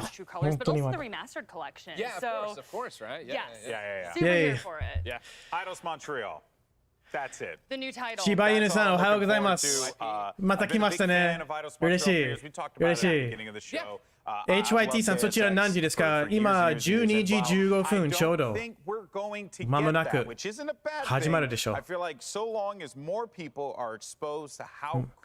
3人もちょっとって言いたいですよね。もう、Let's go!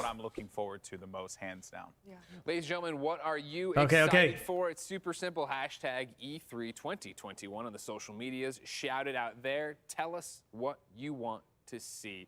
We're getting closer. 2 minutes to go. ドキドキ。イェーイ。Do you think there 30人いけるかな？嬉しい。めっちゃ。まあ、いけなくても嬉しい。すごいですよね。朝4時15分にこんな人集まるとは。感謝いっぱいです。感謝しかございません。あと1分半か。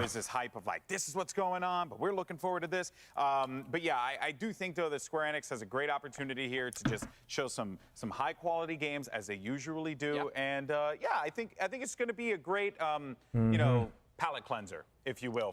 Kingdom Hearts 新作見たいね。見たいですね。 And that's the thing, you know, one of the things I was complimenting Xbox about when we were off the camera is Poka Poka san, welcome. That's great because you can go in there and then find the 5 that speak to you. 楽しみましょうね。 With a smaller roster like Square, 楽しくしていきましょう。 Do you like Marvel? Do you like that? Well, if you don't like these things, then maybe we're not for you that time around. I mean, you know, it could be a marketing strategy. They might be like, hey, this is all we're doing, and we might see more. I don't know. You know, I あまねさん、こんにちは。 kind of like let いえ、 like what's coming. こちらこそ見てくれてありがとうございま So they す。 have been a little bit tight-lipped, but and they're like, hey, this is the docket, but ドラクエですね。海外でちょこちょこ人気ですね。日本のレベルとは全然まあ達成してないけど、でもこれから変わるかもしれないですね。まあ僕はね、長く日本に住んだこともあって、だからドラクエファンですかな。でもまあ、It's coming. It's coming. Now, without further ado, here's Square Enix presents. よーし、来ましたよ。行きましょう。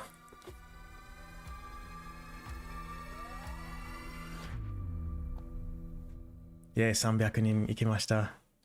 ありがとうございます。スクエアエニックス。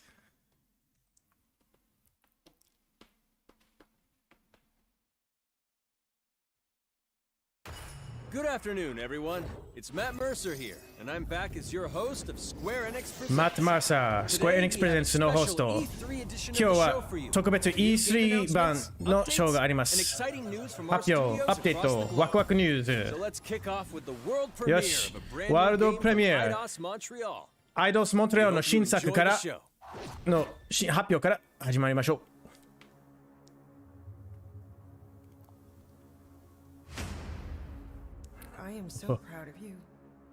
本当に誇りに思います。バースライトとは何か知ってる、ピーター？おー、ガーディアンズか。やばい、ガーディアンズだぜ。Gardeners of the Galaxy? Gardeners of the Galaxy?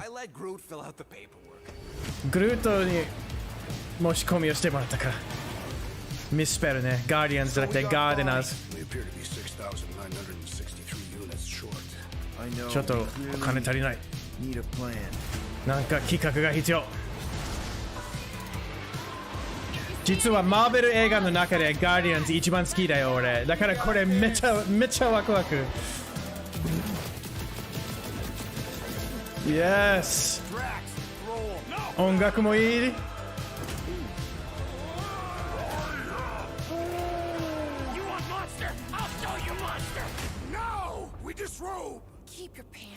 今、服脱ぐ。脱がないよ。いや、でも、作戦として使えるかも。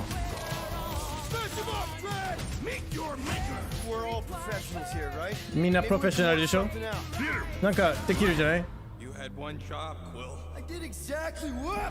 お前、一つの仕事しかなかったでしょ？でもやったじゃん。お前はスターロード。契約上に書いてあるでしょ。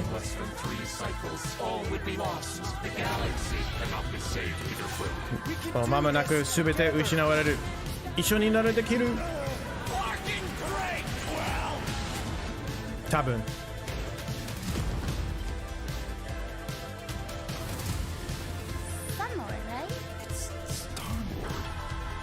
Yeah.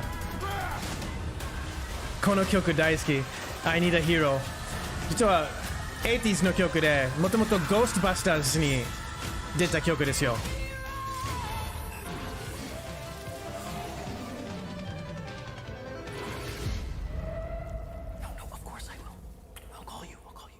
Oh no. なんかね。Hi, my name is Olivier Proux, senior producer here at Eidos Montreal. Eidos Montreal のシニアプロデューサー。この数年、マーベル・ガーディアンズ・オブ・ギャラクシーの仕事をしてた。ストーリー・ドリブン、サードパーソン、私たちのユニークなガーディアンズのテイクですね。お前はピーター、主人公はピーターになるんですね。このミスフィットの集まりをリードするピーターとして、この旅一緒に行けるのはすごく栄光です。ずっと昔からマーベルのコズミック系のキャラクターが好きだった。for Marvel on some of their cosmic titles. I went back with the help of Bill Roseman, the editor, and kind of cherry-picked characters from Marvel's past. The opportunity here was to build a team, but to make it all underdogs, so that the reader チームを作ってでもみんなアンダードッグ負け犬の集まりというのはチャレンジだったね。でそれが Guardians of the Galaxy の元のコミックになった。マーベルのチームが初めてモントリアールに来たの。バッ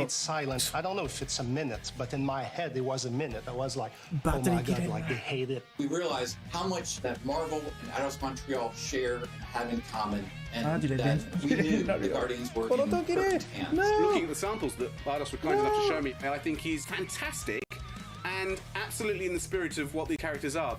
What makes the gameplay experience unique to me is no matter in what phase of the game you are, whether you're in exploration or you're fighting, the Guardians are constantly around you and you never feel alone. While you're the leader, the Guardians will also challenge you and make decisions on their own, and you will have to adapt to it. You are literally part of the Guardians of the Galaxy. The decisions you'll make will have lighthearted to hunting 実際 Guardians の一部になる。でやることによってゲームがリアクトする。I made no such commitments. You are playing as Star-Lord and you're using your blasters and you're using your jet. スターロードとしてやってブラスタージェットパックを使って。He's very agile on the battlefield. He can slide and over with his jet boots. Of course, he has his elemental blasters that have different powers as well. And on top of all of this, he can use the unique abilities of his Guardians. We're not pirates. We're legally incorporated heroes for hire. Gardeners of the Galaxy. 海賊じゃないよ。私たちは方式の用心棒だ。The Guardians in our world they've been together for less than a year. They create something on a small scale that looks insignificant. なんか小さく見えるものを作って。Discover that they created something really big that threatens the galaxy. There are a lot of very 偶然で本当に銀河の危険になる大物を作っちゃったって感じ。You get to get your pick of which ones will make the best for this story. That gives us the opportunity to bring in some that are well known, but some that are also not all that well known. まあ有名なキャラクターを出すし、あと知られてないキャラクターも出せるチャンスだね。Guardians やると。ミスフィットファミリーはどういう感じのキャプチャーするのはストーリー上の楽しみ、喜び。Interpreting it in its own way, I think, makes it feel incredibly fresh and exciting. It's not a matter of trying to replicate the comic. コミックを再現するんじゃなくて、映画でもじゃなくて、そのミディアム、ストーリーを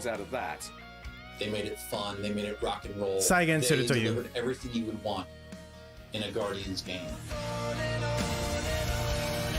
ガーディアンズゲームでみんな求めていることを作れたと思います。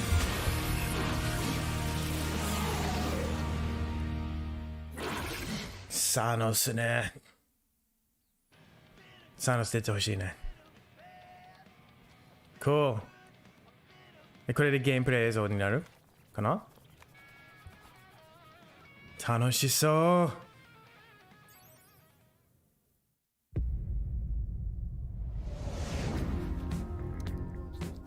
さっきすいませんね。実はヘッドフォンが電池切れになって、ステンをつなげるになったんですよ。We intend to keep our ship, Peter Quill. I know. We clearly need a plan. What about selling Gamora's crap? What?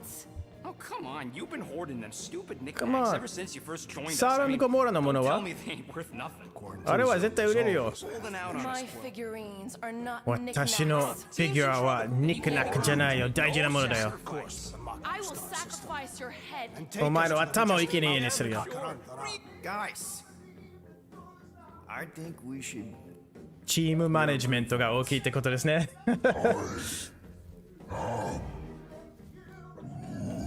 You know, the only problem with your plan is that Lady Hellbender only buys monsters, and you are not a monster. Groot, are you really offering to... No, he is not offering that, okay? It could work. Sell Groot? I guess we could bust him out after. Absurd. Lady Hellbender seeks the monster within. The small, ugly one is clearly the correct choice. He's cruel, sadistic, and his soul is filthy and filled with rage. I vote we sell Groot. I グ honestly ルー think ト Lady Hellbender 売ろう will よ。 go for it. Yeah, well, レディ・ヘルベンドは行くでしょ。 I also いや、 vote グル for ート the じゃないでしょ。 beasts. 2 votes each. Peter? どっちかを売らなきゃいけないね。金足りない Well, から。 Rocket's definitely scarier on the inside. じゃあロケットの中身の方が恐ろしいでしょ。 Oblivious to the needs of others. okay, we get. 全く他の人のことを考えることができない。 Let's go sell a monster. じゃあ売ろうよ。 We're not seriously flying into that. You say the weather patterns of Seknarf 実際そこに入るわけじゃないよね。 this ruler. That's not how women work. Or weather. Flying the wrong way. Nah, he's not flying at all. 飛び方が間違ってる。 One minor adjustment. I ever mentioned how much I hate rain? 雨嫌いなことって言ったことあるんだっけ。 That is not a castle. It is an impregnable fortress. あれはお城じゃなくて、もう絶対入れない基地だよ。じゃあどうやって入る？ピーターに聞いてよ。 Get closer. じゃあまずは近づこうよ。途中でわかるさ。 There is nothing to figure out. As beast merchants, we will easily gain access to いや、 Lady わかることはないでしょう。 We've already got a beast. All that's left ビー is ス the トを merchant 撃って part. るから、すぐにはアクセスできる。 There is no such thing. Right? The fact you ain't sure don't bode so good. Whoa! That is some really crazy. ねえ、このメンバーのわちゃわちゃ感いいね。わちゃわちゃ感、確かにね。 Suicide is what it is. I love it.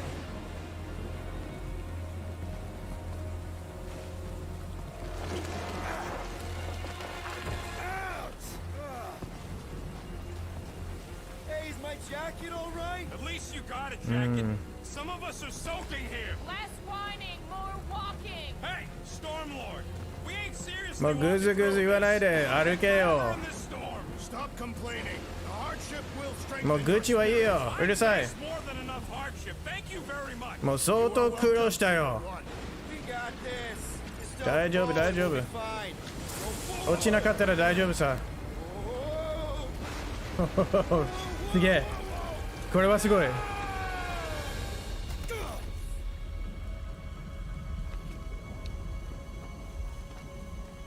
ねえ、本当にゲームプレイ見せてくれるのいいよね。うん、見たかったですね。いや、結構環境がすごいよね。変わるのっていいですよね。 Freaking half world. Think I've scared us some little. It's not alone. Get ready. そして戦闘。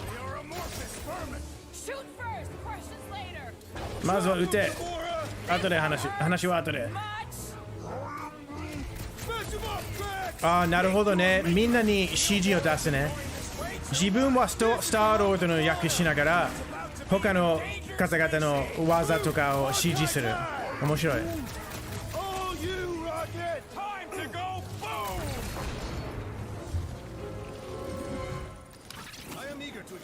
楽しそう。 Should we ask them for directions? I'm thinking maybe they are directions. 確かに最初の1個目としてはこれはやばいでし I'm ょ。 not saying it's an arrow with the word fortress on it, but statues suggest civilization, and the only settlement I saw when we were topside. It's Lady Hellbender's fortress. レイディ・ヘルベンデの基地しかなかったでしょ。 It's a retractable bridge. They used them at the prison I was in. あれ、じゃ憲章のような柱だね。柱ね。 You not have time to dawdle in this jungle. I shall hurl the creature over the chasm so he may activate. クリーチャーを投げて Activate 足を a hole through つける your face. ようにする。 Put me down. It'll be fine. Just curl up in a ball. じゃあ投げてよって。 Drax, throw him. No. Very well. Peter. It's okay. He'll land on his feet.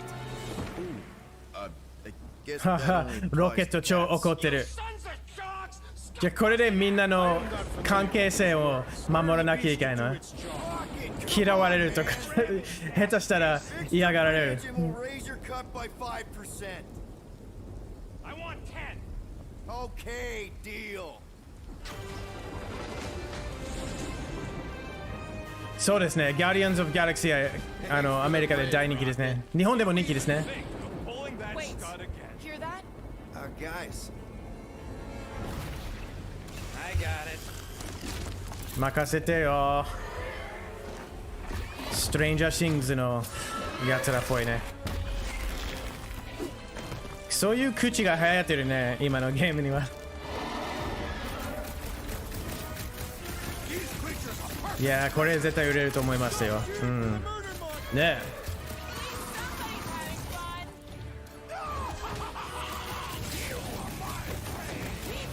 ガーディアンズ大好き。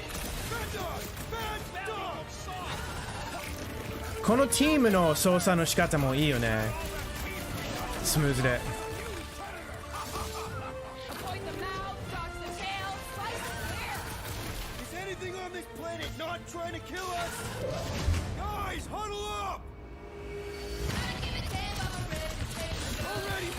Yeah。音楽大事。音楽大事。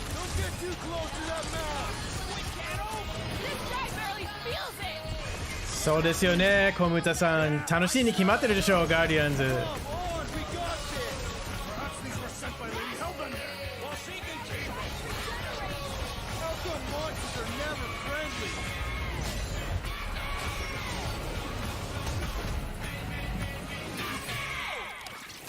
先は多分ジョーン・ジェット and the Heartbreakers の曲でした。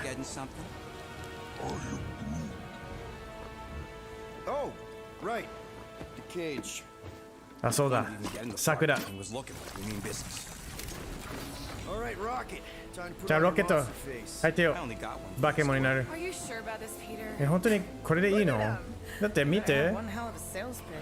なんかすごく営業しなきゃいけないね。営業力を自慢するか、やっぱ気変わった。じゃあグルートにしたらいいかな。なんかロケットは外にいた方がいいかも。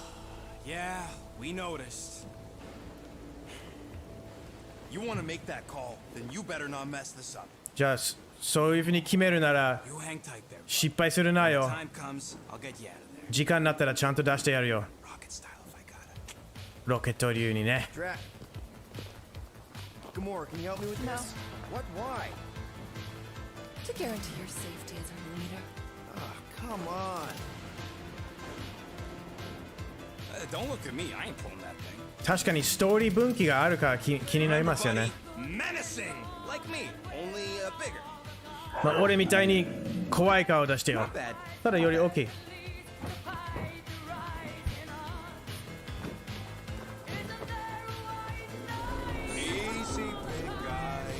よしよし。じゃああとどれぐらい他の人が弾いてくれる？Yeah。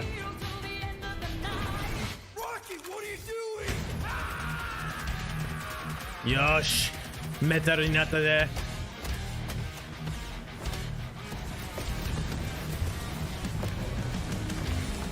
やばい。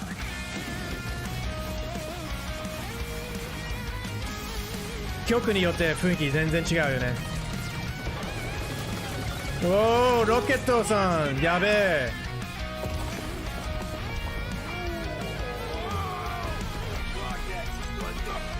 いやー。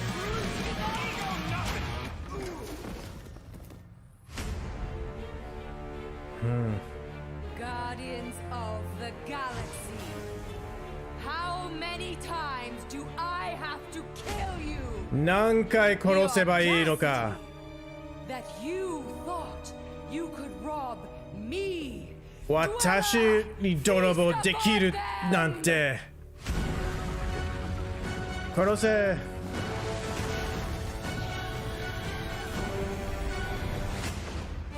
大丈夫さ。多分。I love that. あのキャッチコピーね。You got this. 大丈夫さ。できるよ。Probably. もしかして。多分。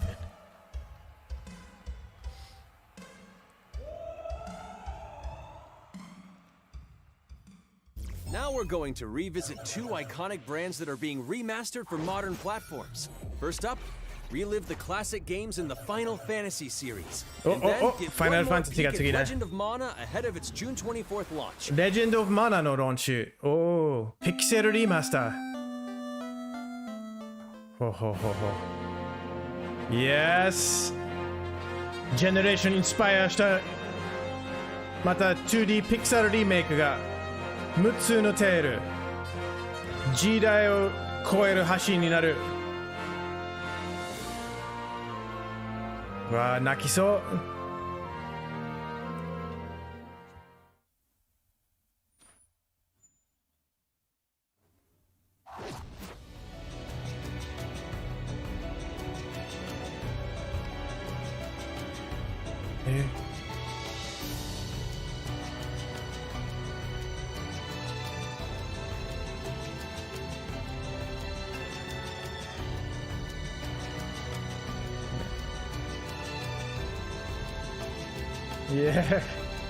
レジェンド・オブ・マナー大好きだったね。レジェンド・オブ・マナー久しぶり、超懐かしい。Up next, Earth's mightiest heroes continue their fight to defend the world in Marvel's Avengers. マーベル・アベンジャーが次だ。クリスタル・ダイナミックのチームは最新アップデートをシェアします。ヒーローの数はどんどん増えてます。2021年コンテンツ地図。未来は危険だ。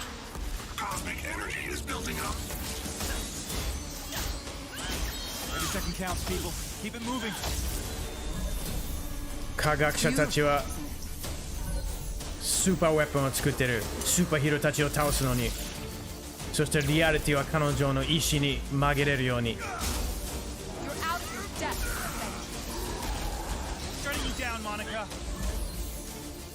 チームを集めてエピックバトルへ。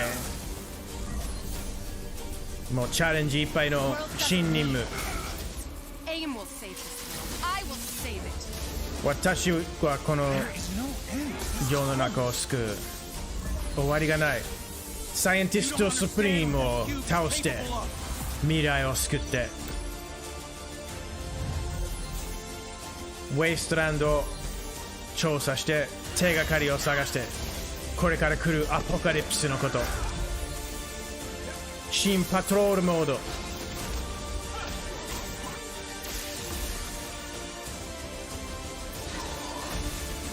ハークベイビー。ランダマイズされたリプレイアブルボスファイト。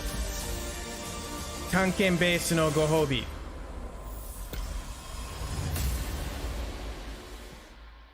War for Wakanda。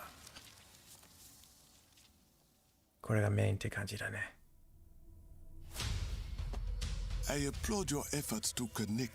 おはようございます。ジャッカラカキさん。寝坊した。大丈夫、大丈夫。ちょうどいいタイミングだと思います。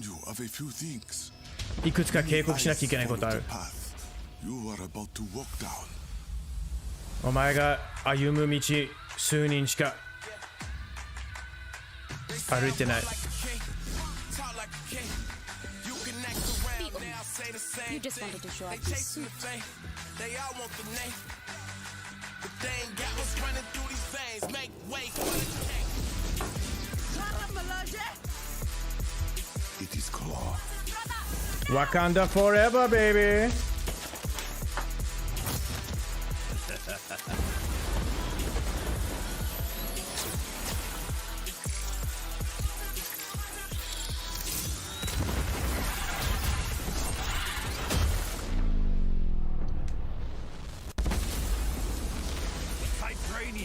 Doesn't belong to you. You are right. Vibranium does not belong to me. ハイドレーニアムは俺のものじゃない。ワカンダのものだ。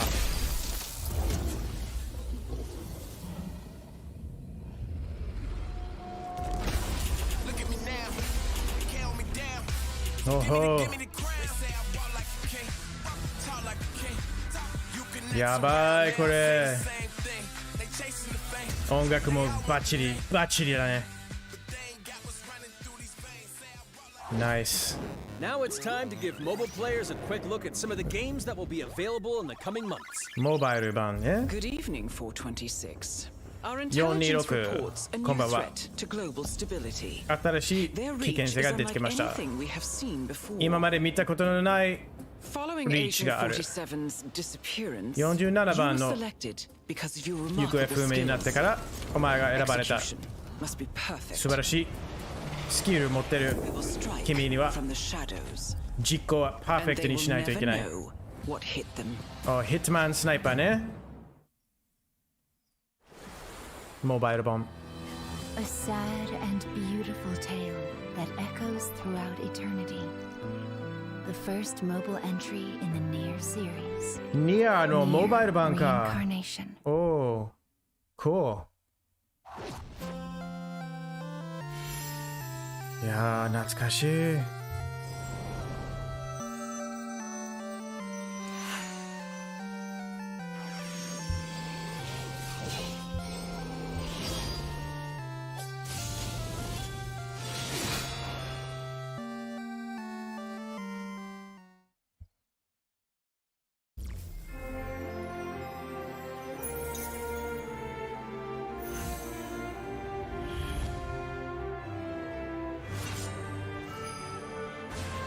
いろんな新たな冒険もある。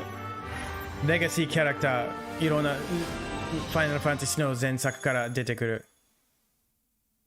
7月17日から。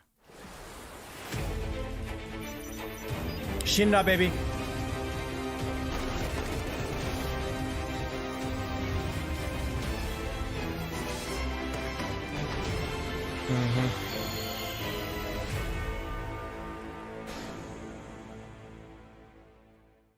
Cool, cool.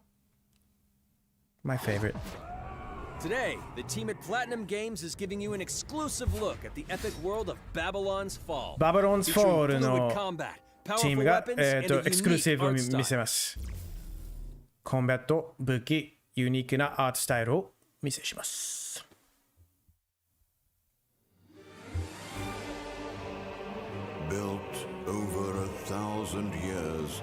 1000年前以上に建てられた夢の塔として作られたんですけど、その1000年後、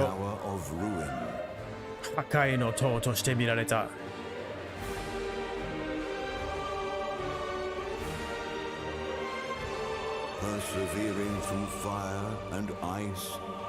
炎と氷。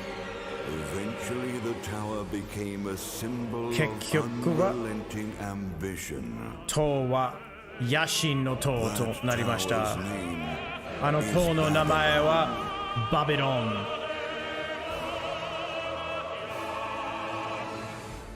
Does the savior of Neo Babylon stand among us? Let's find out.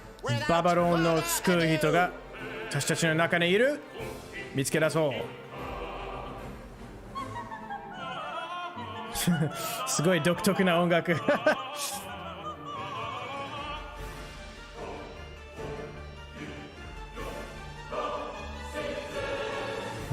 I'm to die, then I'll die for hope, for what little hope there may be.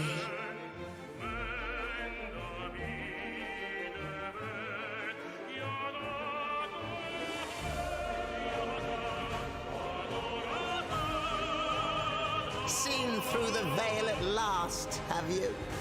やっと影を透きて見えたか。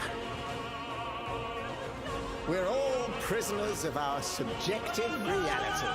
私たちみんなの感覚的な現実のプリズナーだ。Believe only what you see, and you're like to end up seeing only what you believe. 見ることしか、見えるものしか信じなかったら、信じるものしか見えなくなってくるさ。深いね。深いこと言う。Not but two paths lie ahead. Ascend to the heaven above the tower or fall. 天国へ上がれ。 Before you. Now begins its tale of both hope and despair. これから希望と絶望同時の物語が始まる。いい音楽ですね。あ、平木さん。ようこそ。本当にWelcome to the party。に関しては世界屈指のデベロッパーだと思ってますし、ニーアオートマタでそれが証明できたんじゃないかなと思ってます。ニーアオートマタのアクションをもっと楽しむためにどうしたらいいかって選ばれたジャンルがハック&スラッシュでしたので、このゲームのコンセプトは端的に言うと、ニーアオートマタのアクションでハック&スラッシュというジャンルを楽しむということになります。もちろん1人でも遊べるんですけど、4人でダンジョンを攻略していくゲームになります。コンセプトについては、プレイヤーが、途切れない目標に向かって、アクション、追い求め続けることができると。プレイヤーは、ストーリーを追いながらダンジョンをクリアして上層を目指していくと。入手する装備や素材を集めて自身を強化してカスタマイズしていくと。ゲームのスタイルとしては、オーソドックスなハック&スラッシュという形ですね。ただアクションがスキルや強い力を引き出すためのトリガーになっているところがポイントかなと思っています。プレイヤーの背中についているギデオンコピーというのがかなりキーアイテムとなっています。それによって、遊び方とかカスタマイズの方向性っていうのも変わってきます。ハイファンタジー感というか、その上品さというところはすごい意識してくれっていうふうに言われましたね。カートゥーンチックにならないようにというか、リアルに本当に存在している人たちがいるかのような感じは意識しました。このゲームは運営型のゲームとして開発しています。発売後も定期的に新しいコンテンツを提供する予定です。ようやく皆さんに改めてこういった形で発表できたこと、本当に私たちも嬉しくなってますし、まさにこれから開発の佳境になっていくので、精一杯頑張っていきたいので、皆さんも引き続き応援よろしくお願いいたします。楽しそうですね。I wanna play it. やってみたい。Now let's check out the next major entry in the popular Life is Strange series. 次は Life is Strange シリーズの新作 True Colors。テクナインはより深いアレックスの超能力のルックを見せますね。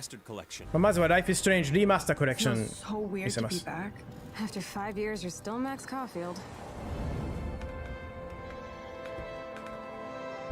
What do you remember about us as kids? 子供の頃に対して何を覚えてる？なんかちっちゃい海賊団の話とか。おー、なるほどね。Come on, let's dance! Or take my picture with your new camera. That's Rachel Amber. あれはレイチェル・アンバー。父さん死んでからね、そしてお前がいなくなって、すごく一人ぼっちにされた感じ。あ、よし来た。レイチェルの命救われた。私の天使だった。そして何かあった。見つけなきゃいけない。Holy shit. マジはよ。Max, what's going on? 一体何が起きてる？ I discovered I could reverse time. 時間の流れを戻せるのに気づいた。これ一体なんだよ。Whatever's going on between us is 私たちの間で起きてることは特別。Then I realized I had a choice そして and the power to change everything. 選べることに対して気づいた。すべて変わることができること。それも気づいた。Whatever happens, I'll always have your back. 何が起きたとしてもずっと君を守ってるよ。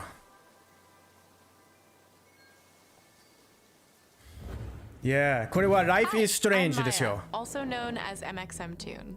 MXM I'm a musician Tune and the singing voice of Alex Chen in the upcoming Life is Strange. 新作の Alex Chen の I hope you enjoyed that 声に first なり look ます at ね。 official gameplay from the remastered collection. As a longtime fan, I know I did. ずっと昔のファンとして僕は私は好きだった。デック内の愛情とケアを入れたこと分かりますよね。 features improved character animation, lip sync, and visuals. キャラクターアニメーション、 into these two beloved games. シンク、 Back in March, ビジュア we ル also すべ revealed て the next major 更 game 新 in さ the れましたね。 series, Life is Strange True Colors, で a small town シリーズの新作 supernatural mystery. Alex Chen must 小さい uncover the 村 truth で behind は her brother's death, 神秘的なミ using ステ her リーがある。 psychic power of empathy to unravel the shocking 人の secrets 感 of 情を Haven なんか Springs. エンパシーという超能 Today, we have a 力を first 持ってい look る at アレックスを Alex's unique その power 超 in 能 action. 力を使って Here's game 謎 director 解けす Zach る。 Garris for more. Alex's psychic power of empathy is integral to the story of 彼 Life is 女の Strange 超 True 能 Colors. 力、エンパシーの It 超能力は impacts every ストーリーの relationship 中 she 心にあり builds ますね。 and every decision す she べての makes. 関係には Thought I'd have イ a ンパクトする。 freaky empath friend. そして、 For years, すべての Alex 選 has 択肢 been にも unable to shut out the strong feelings of others. The fear, もう数年、 sadness, 担任の and 気持ち anger を of those around シャットダウンすることはでき her な lead い her。to believe her power is a curse. それによって自分の力は呪いとして考えている。 The only way she can find the truth is to embrace her power. このストーリーの最初では真実を見つかるならその力を抱いてきて 100% 認めることしかない。 From the very start, you can use 最初から Alex's power to focus アレ on ックスの brightly colored 力 auras 使っ to て gain insight into 明 people's るいオーラ emotions. を見て人の感情へのインサイトになる。 These valuable insights deepen Alex's この手がかり relationships with イ the ンサイ folk ト of によっ Haven て Springs, as well as sparking 関係性を dialogue 深くする。 options and events, as here from a scene very これに early よっ on て in the game. セリフのオプションとイベントがオンロックされる。 Your fault. Alex has uncovered a secret that Mac wants to keep hidden from his long-term アレックスは girlfriend. マックスが隠されたい秘密を見つけちゃった。そしてアレックスがバラすことで怖い。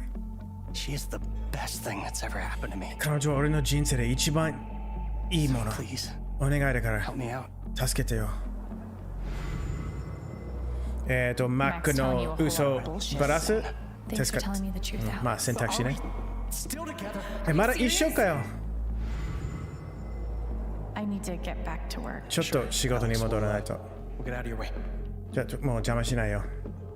When Alex encounters a particularly strong aura, she can 特に reach 強 out い to オーラに actively 出会う connect と with き that に person's emotions.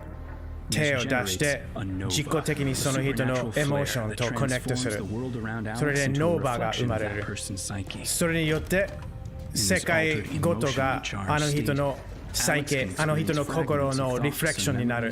To get to the root of their issue. それによってその人たちの問題の根元までたどり着くことができる。 Some carry a dangerous, even でも全ての問題 life-threatening は amount of 簡 power. 単に対応できるわけじゃない。複雑な I wish I were too. No decision is easy. くらい And the 難しいのはいっ consequences ぱい will あ be ります。 felt across the game. This 選択肢は anger 決して could kill 簡 her. 単じゃない。で、全てはゲームごとに響いていくから。 Take it away. Using Alex's power is the only way you can uncover the truth behind her brother's death. 彼女の弟の死に対しての真実を What would it do to me? 見つけるなら And この力を even if 使 I うしかない。 can, should I?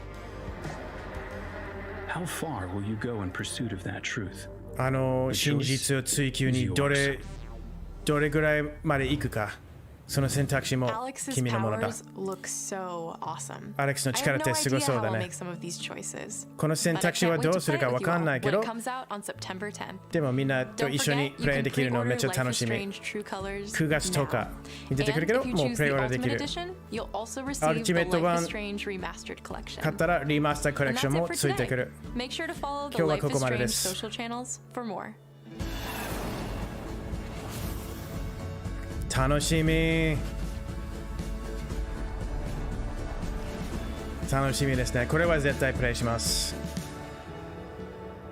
Life is Strange シリーズ大好きですね、僕は。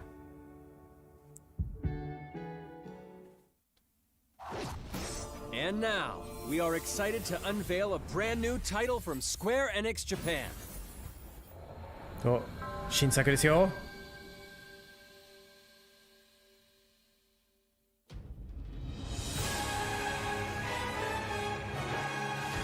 I'm here to kill chaos. カオス殺しに来たぜ。それが任務だ。Looks like chaos has been waiting for us. カオスがどうやら待ってたよう You だ。 gonna make us go in there and find you? マジそこにい Guess て、 we'll just show ourselves in. いや、 I only know one thing. 一つしか知らない。 Chaos. カオスを殺したいだけ。 It's not a hope or a dream. 希望でも夢でもない。ハンガーみたい。欲望だ。 You're dust! You sure chaos is here? 本当にカオスここにいるの？そうだよ。モンスター潰してずっとできるわけじゃないから。カオスの神社だぜ、ここ。絶対いる。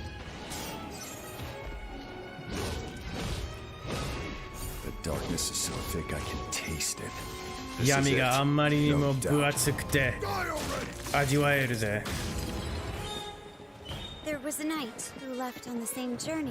同じ旅に出た騎士団がいた。でも戻らなかった。彼の名前はガーランドだった。彼を探したら感謝します。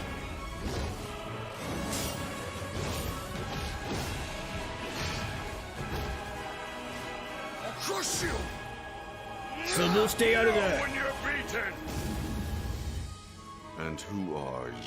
お前は誰だ？カオス殺しに来た。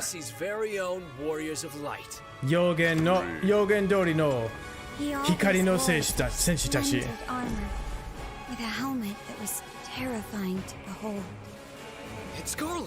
ガーランドだ。カオスになった。ほうほうほう。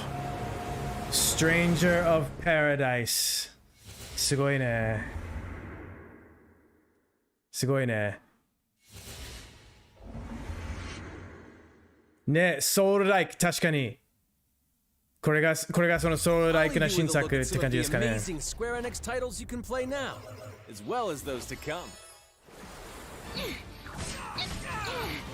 ユフィちゃん。Just hit me with it. Drop plate number 7. They're gonna do what?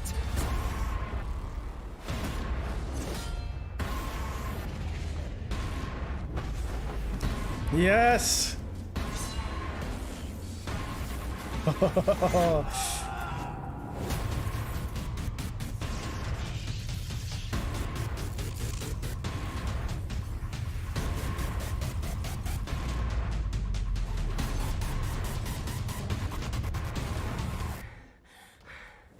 FORSPOKEN も楽しみだね。これもすごく気になる作品ですね。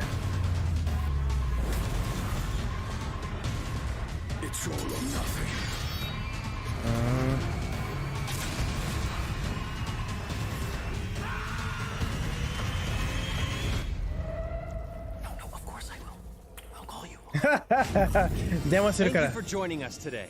Keep an eye out for news about our next Square Enix Presents. I'm Matt Mercer. See you next time. Whoa. Cool.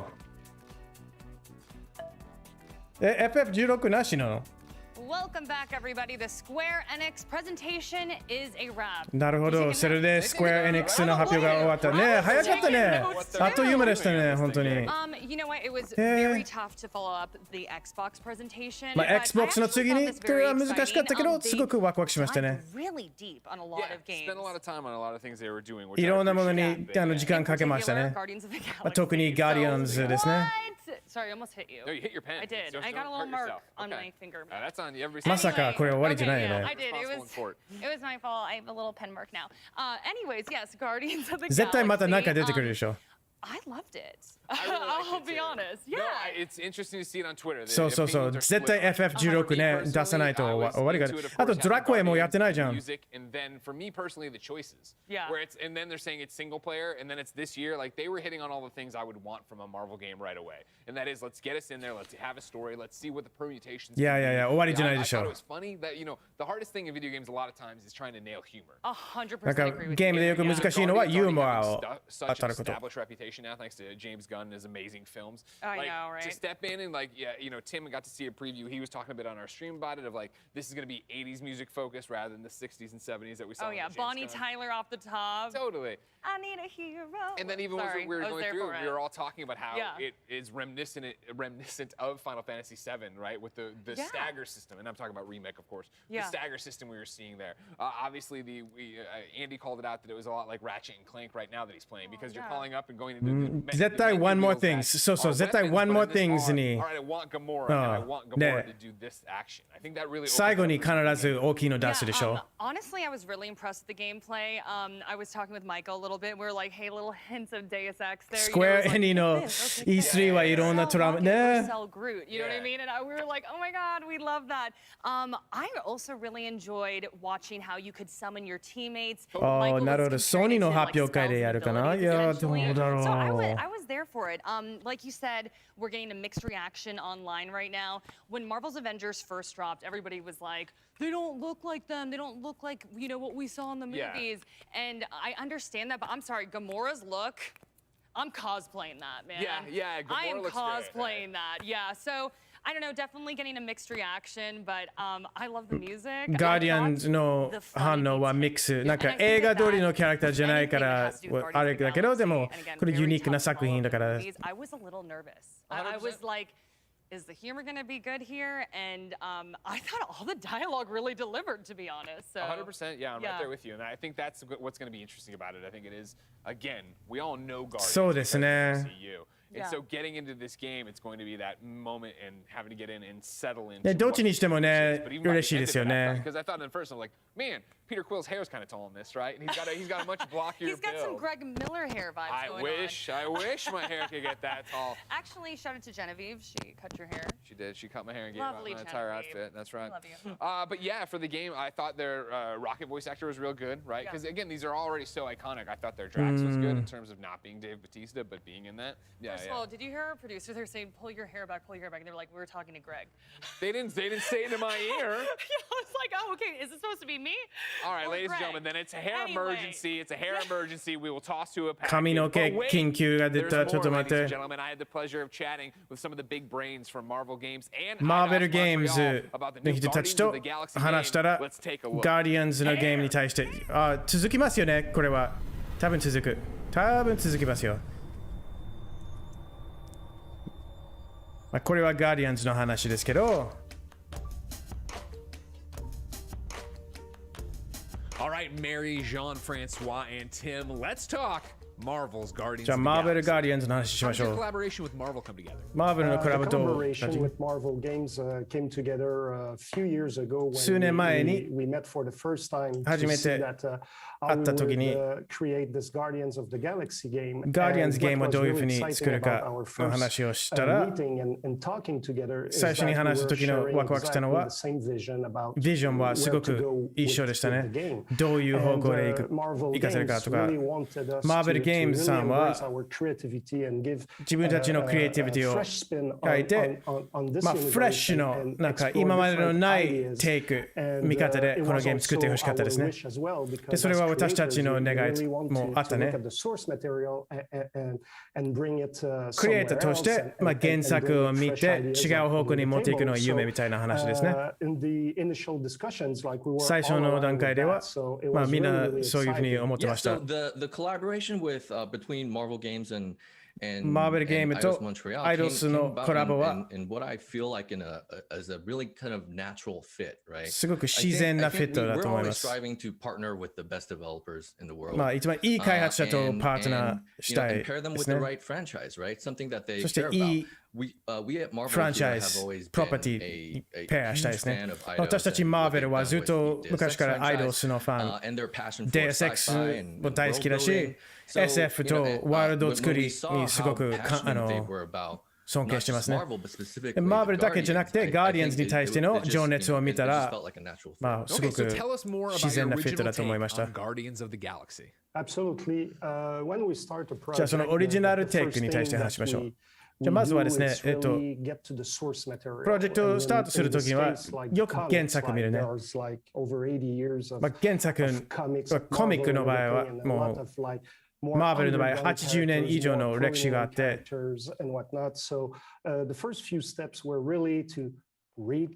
まずはコミック読みまくってたね。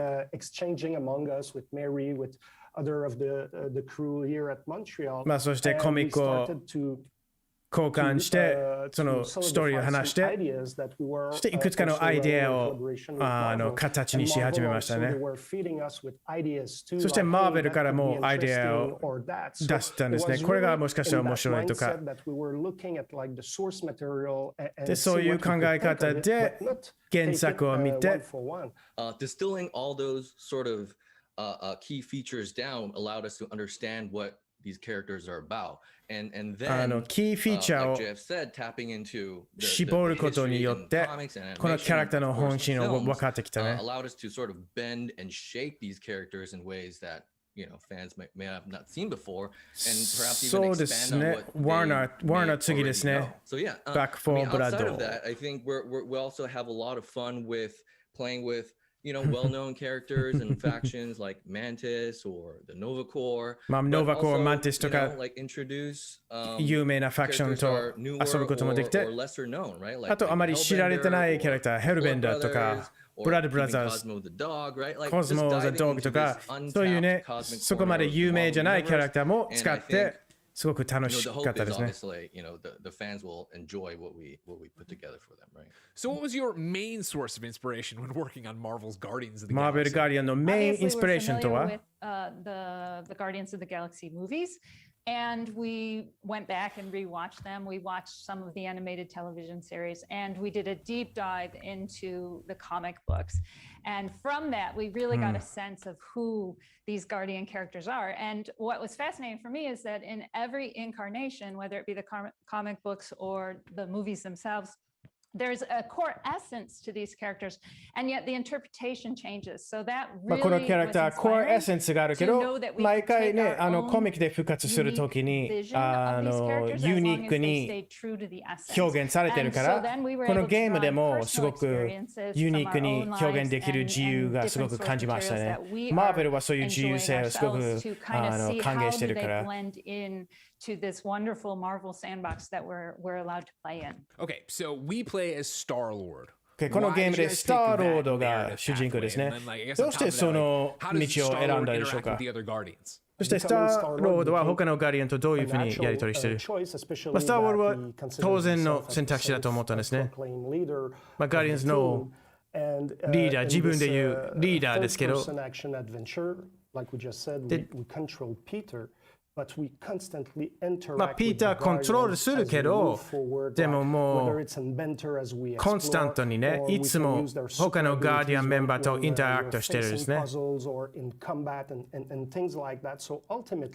戦闘でもパズル解けるときも他のメンバーの力や背景を使ったりするんですね。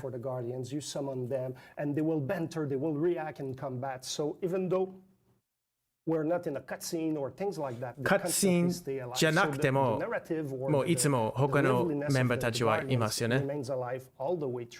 And when we get into some of the more, I would say, epic encounters or with different characters in the Marvel lore, sometimes you have the opportunity to try to convince some of those entities to side with you or not. And since Peter is the あといろんなキャラクターに会うときには、そういうさまざまなキャラクターに出会うときに味方にしようと説得するチャンスがあるね。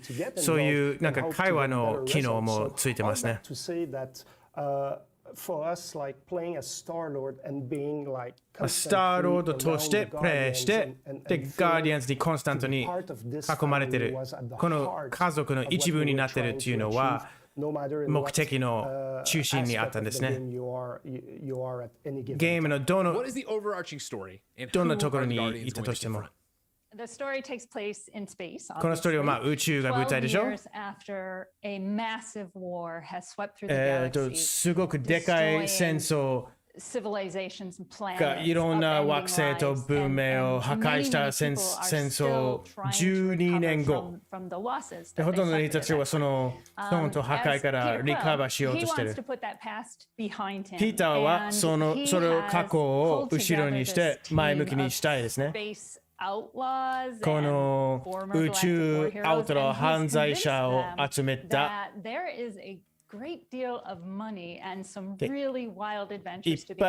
ぱい